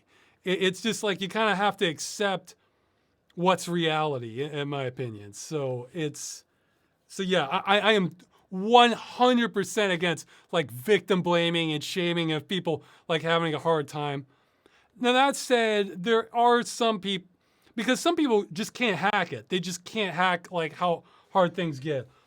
Other people, they can hack it and they don't know it. And so I do have some sympathy for people like that, for like having more of a hard knocks approach to things when like, you know, they have this capability in them. But other people, and see, I think some people like who have like this kind of like overcome everything mentality don't understand that some people really can't hack it in some ways, or they can hack it, but under much different mental framing than going at it hardcore, you know, like a drill sergeant, or overcome everything, you know. So it's like, I think there's some blindness sometimes from like different perspectives on that thing for things. So it's, yeah, different people respond in very different ways.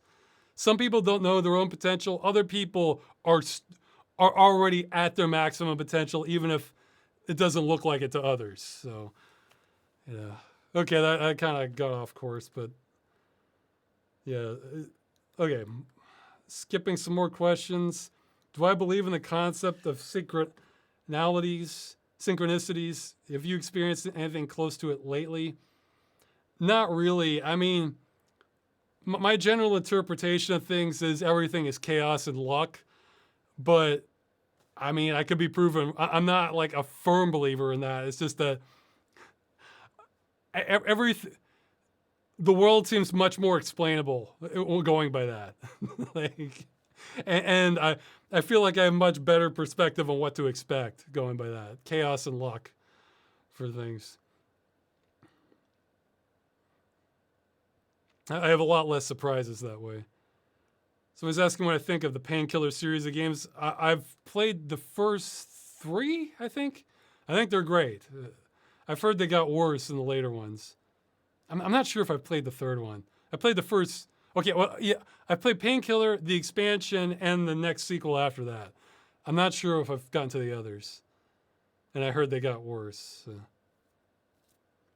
Somebody's asking if I consider making a soundboard of my sound effects and joke noises. No, I don't want to hear more of myself. However, if there's a sound effect you really like for my videos, I probably have the isolated voice track of it if you want it sometimes. So maybe you can make this like a collective thing. So this is something I could just do all at once, saying, Ross, we need these episodes track, like this one, this one, this one, this one. So I could just kind of get it all together for you at once. So I was asking if I tried doing a Seattle accent for Freeman. I thought about that, but it's too nuanced for me to grasp, I guess.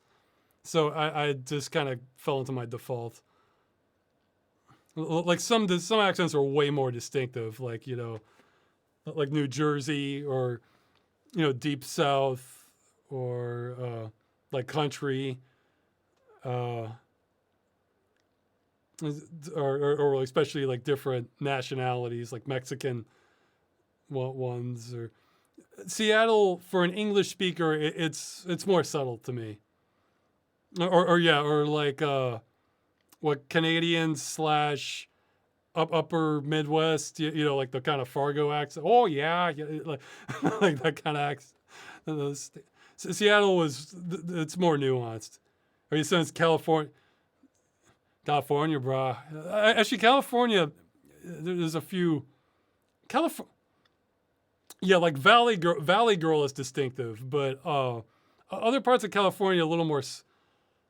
I guess surfer. Yeah, totally, man, or something like that, or.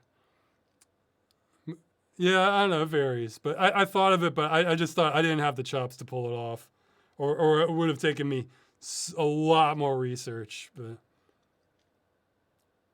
Okay, sorry, I'm skipping more because I'm going on too long.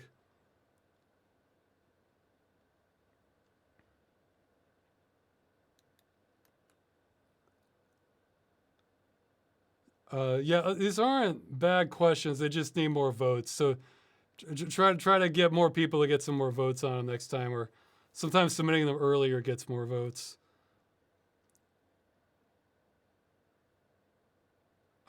Okay, I'll mention this quick. Have you seen the big screen Beyond VR headset? I glanced at it. It sounds like it has impressive specs, but the first thing I look at when I hear about a new VR headset is check the field of view. And if it's just kind of small like all the others, I just zone out. I don't care personally. I'm glad they're advancing the medium, but that's what I want for an upgrade. I want to see more. So if it doesn't have a big field of view, I've already tuned out personally, because there's already lots of great options if that's not your priority. But some people, but yeah, it looks like as OLED, high fidelity, it's real portable, I think.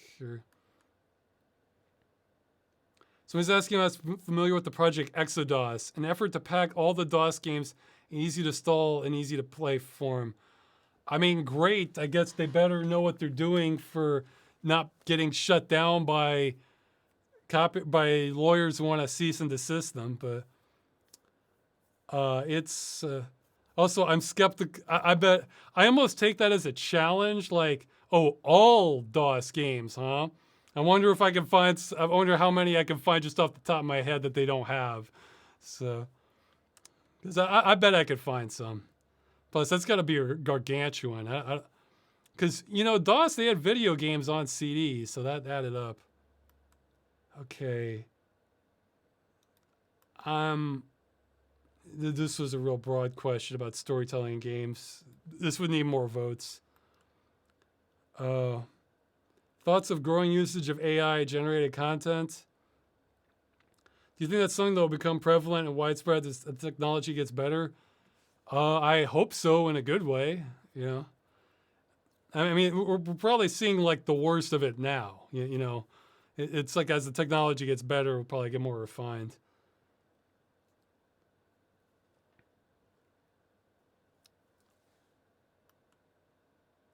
Skipping some more things. Getting close to the end. So, okay, tell you what, since there's a lag time, you can start asking questions in the chat. Do at Ross Broadcasts, so it's easier for me to see. I'll try to.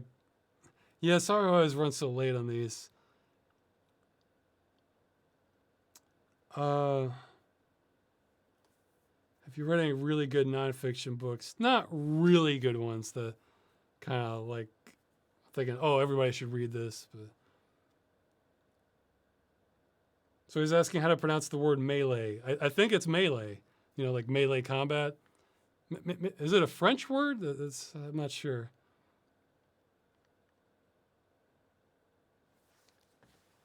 Oh, okay. Great. I have a convert here. When you talk about Deus Ex Human Revolution or Game Dungeon, you mentioned how you despise when games are heavily tinted. At the time, I didn't understand the problem. Now that I've started playing Starfield, however, I get it now. It's probably the most aggressive tinting I've ever seen in a game. I was seeing that from the screenshots. I hope somebody comes along with like a beautification project and just gets rid of all of it, just guts it out, or authentic tinting. Because if we're on another planet and the atmosphere is different, tinting might work then. But though that's really more of a colored lighting thing.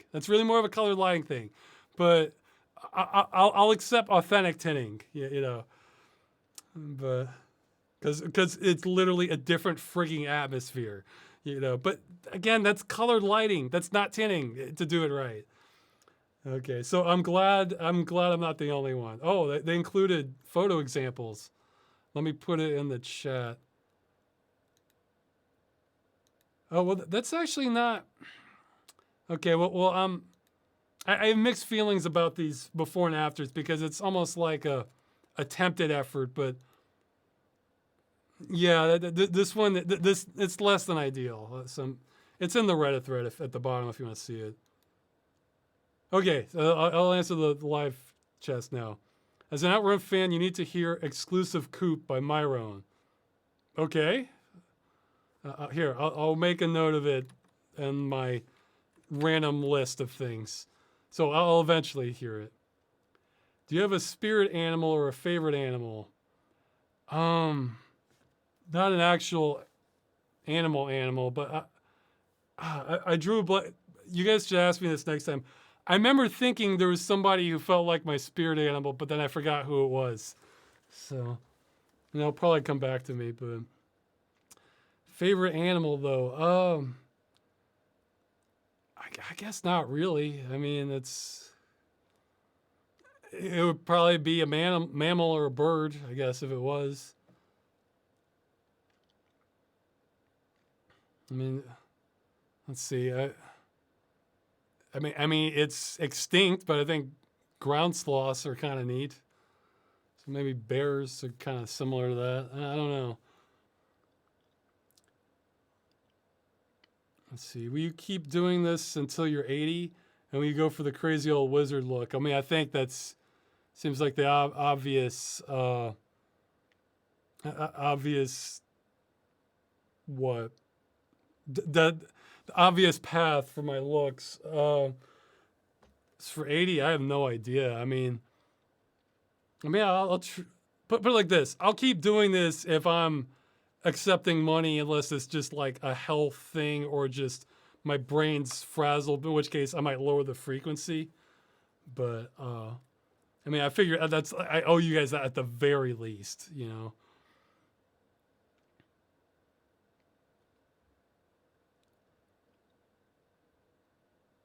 Oh, somebody's talking about like in VR they have a condition where they can almost see more with the field of view in VR. Okay, move the damn icon. Yeah, okay, yeah, see, okay, like what the hell kind of GUI design is this? I mean, is this just a bug or is this just like I don't get it? Because look, I have it automatically over here, and I scroll over this person. I'm trying to read their damn words, and then it's not letting me. I scroll, it disappears at the end when it's like out of view. But then I don't have the option to like, let's see if I middle click. Okay, so Yeah, yeah. What is this? That this is like, okay. Did I? And now I lost my place. Okay. So this is just like fundamental bad design. This isn't even like, let's think about the next level of things. This is just like, we're not even meeting our own standards. I, I didn't even want to focus on crap like this. I'd rather think about what we could do.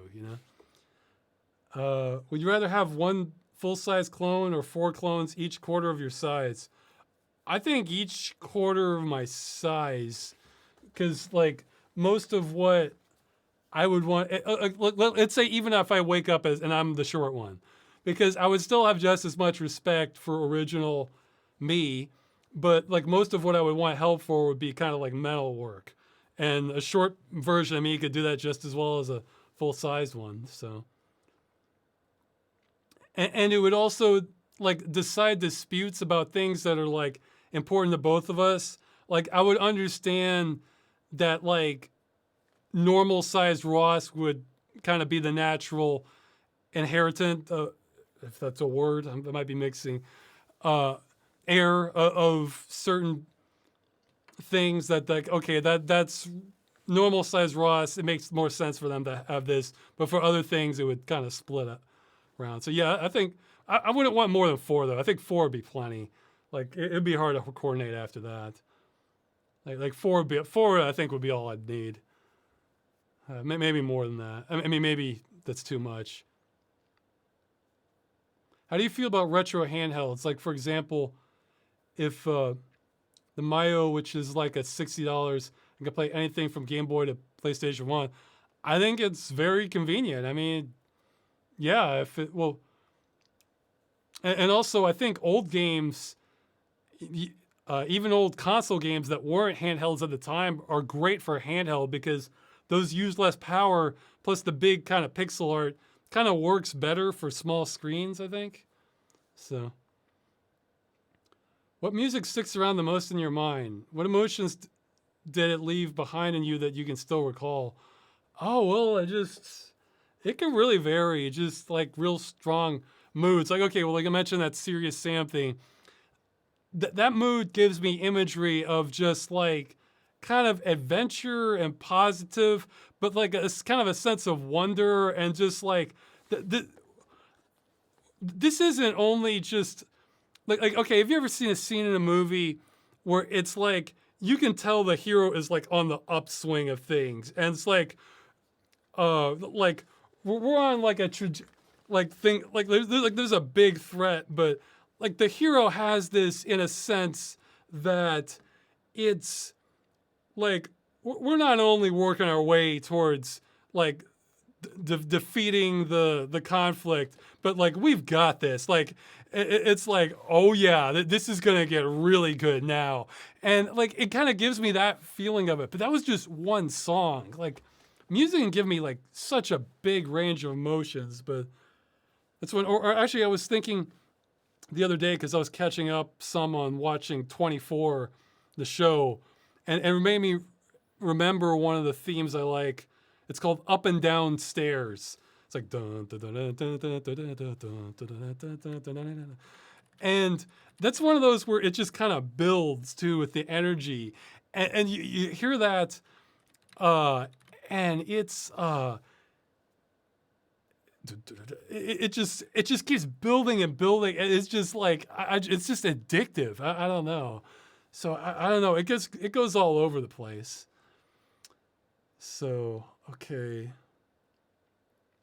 Is there a chance in the future, ever distant, that you might start playing more games with fans? Yeah. Once I have more time, it's and if we find the right game.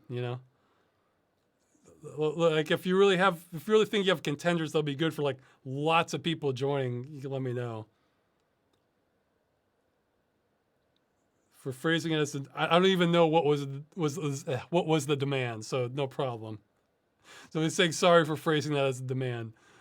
I lost track of what the question was and who said it. Okay, they're saying I don't owe them. I disagree. Look, I mean, I don't know. I'll save that for another chat if you want to know more about it. Name the 3 best dungeon crawler blobbers of all time, or I'll eat your soul. I don't know what a dungeon blobber is. Okay, but I know what a dungeon crawler is. Okay, so I can't. You're getting a stunted perspective here because I don't enjoy turn-based combat. So the best ones could very well be turn-based combat. But just off the top of my head, my best ones, Diablo 1 has to be in there. That just so grabs the experience of a dungeon crawler. Geez, Dungeon Siege is trickier because it's only what I like most about that game are actually the outdoor areas, and that's less dungeony. I haven't played it, but man, it had a great trailer, Crypt of the Necrodancer. That might have some potential being on there for like real time stuff. Geez. Okay, what are my other real quick? These may not be the best of all time that I can come up with off the top of my head. How about that? I'm waiting for my game. Man, that's the problem. As I've added to my game library, it's taking longer and longer to load when it starts. Okay, let's just look up RPG quick. See what comes up. RPG. Show hidden games. Let's see. Well, Grim Dawn has a lot of like over the top stuff too. We gotta give stuff that gives like the dungeon experience though. Scrolling. Chat. Oh yeah. Well, the chat's paused. Okay, sorry. The chat might have suggestions. Yeah, this is hard. I might lose my soul to this one. So I'm gonna go with. Well, Torchlight was like all right. You know, it's Book of Demons. He wasn't bad. Okay, I'm gonna. Yeah. Oh, okay. This wasn't really my favorite, but I could see where a lot of people would like it. What the hell is the name of it? Heroes of Hammerwatch. That one was very dungeony. I'm tempted to use Book of Demons as like a runner-up that I can get off the fly. I don't know. I got kind of tired of Heroes of Hammerwatch, but I guess we get. Well, what was it? Clans had a dungeon feel to it. I mean, if we're just going by the feel, Clans certainly had. Okay, fine, Clans. We'll go with Clans for just dungeon feel. It carried the feel. Okay. I got my third one because this one was an experience. I didn't finish it, but man, it made me keep thinking maybe I should go back to it. Third one is Death Trap Dungeon. We'll go with that. We'll go with that. So we have Diablo, Death Trap Dungeon, and Clans. And Clans is not a great game, and arguably Death Trap Dungeon isn't that much either. But man, you are gonna get a dungeon feel from all three of those games. So okay, let's go to the remaining chat questions. Why don't you usually stream fan chats and discussions on YouTube? Concerns about audience sizes? Well, I answered this before. I don't want all my eggs in one basket. Sometimes I need to make like. Also, after every one of these, I balance the volume. So if I did it just straight to YouTube, it would just be a little quiet. And like I don't want to do the thing where people like pay to like get their question priority, because it's like, man, we have enough of that sort of thing already. I'd rather just have it be more democratic, or you just really badly want me to answer this question, you know. In which case, email is the best way for that. But yeah, like let's say my YouTube account got suspended or something like that. Well, then I could still stream on Twitch, or my Twitch got suspended. I could still have it on YouTube then. So, what do you think of people who call you a doomer? I think they I think they're misunderstanding. I can understand that misunderstanding of things, but I'm not a doomer. I'm for, what would I say, like the best dystopia we can have. Like However, I think I resent false optimism. Like I'm all for optimism if I think it's founded on something in reality. But if I think this is utterly fantasy, then I think it's dangerous. And when some things I say, people can misinterpret that as me being a doomer because they're not aware of how bad things can get or the problems of how bad a scenario, the scenario we can already be in because they're not aware of everything that's going on. So I can understand the misinterpretation, but I don't think I'm a doomer. Okay, and my wife's knocking on the door, so I really should wrap this up. Okay, going on the speed round. Starfield is criticized for having large environments with explorable areas with nothing in them. But is that the kind of game you're looking for? No. Like I've heard described as like an ocean-wide, puddle-deep. Not really. I guess what you could do though is if you have some environments that are awesome, and then you have other environments where if you're just hungry for more, so they're just kind of padded out. But no, in fact, I find those can give like a really hollow feeling when you have like lots of stuff, but it's all you start seeing the procedural generation. Those can kind of like suck the life out of a game for me. So, however, maybe Starfield's great with a bunch of mods in the future, Maybe somebody adds the depth to it that it needs. Or they just go in and they just cut out all the crap planets. So, like every planet is worth it. Or like 50-50 or something, In your game dungeon of Echo, you said there's still no perfect solution for anti-aliasing in games. What do you think nowadays? Last 2 years, I still don't have any problems with aliasing on relatively modern video cards with new and old games due to things like DLSS, MFAA. I forget which one. MFAA is the shader-based one, though, isn't it? MSAA. Okay, well, I'll say DLSS probably can do it, but that's only for modern games. That's only for games NVIDIA supports. So that's not an all-purpose solution. MFAA, put it like this. How many of these work on old games? TAA doesn't. DLDSR. Oh, you mean DSR? That might not if it's fixed resolution. I mean that can, but that's really intensive. But I guess if things get more powerful, then DSR can work if the HUD doesn't have elements that screw it up. MFAA, is that the isn't that like AMD's answer to FXAA? That's like there's plenty of stuff that doesn't cover. Same thing for MSAA. That doesn't get you the alpha textures. But yeah, downsampling gets you a whole lot more. But like this is going to get more in a future video. I'll say that. Would cynical optimism be a good alternative to doomer? That's probably closer to what I am. But I don't know if I'm an optimist if I think something's going to go badly. Then I'm not an optimist. I appreciate people who have optimism, as long as it's like founded on something. So they're going by long odds rather than impossible odds, or what I would consider delusional, Okay. Have you heard of Project 2025? Stuff about the GOP implementing fascism.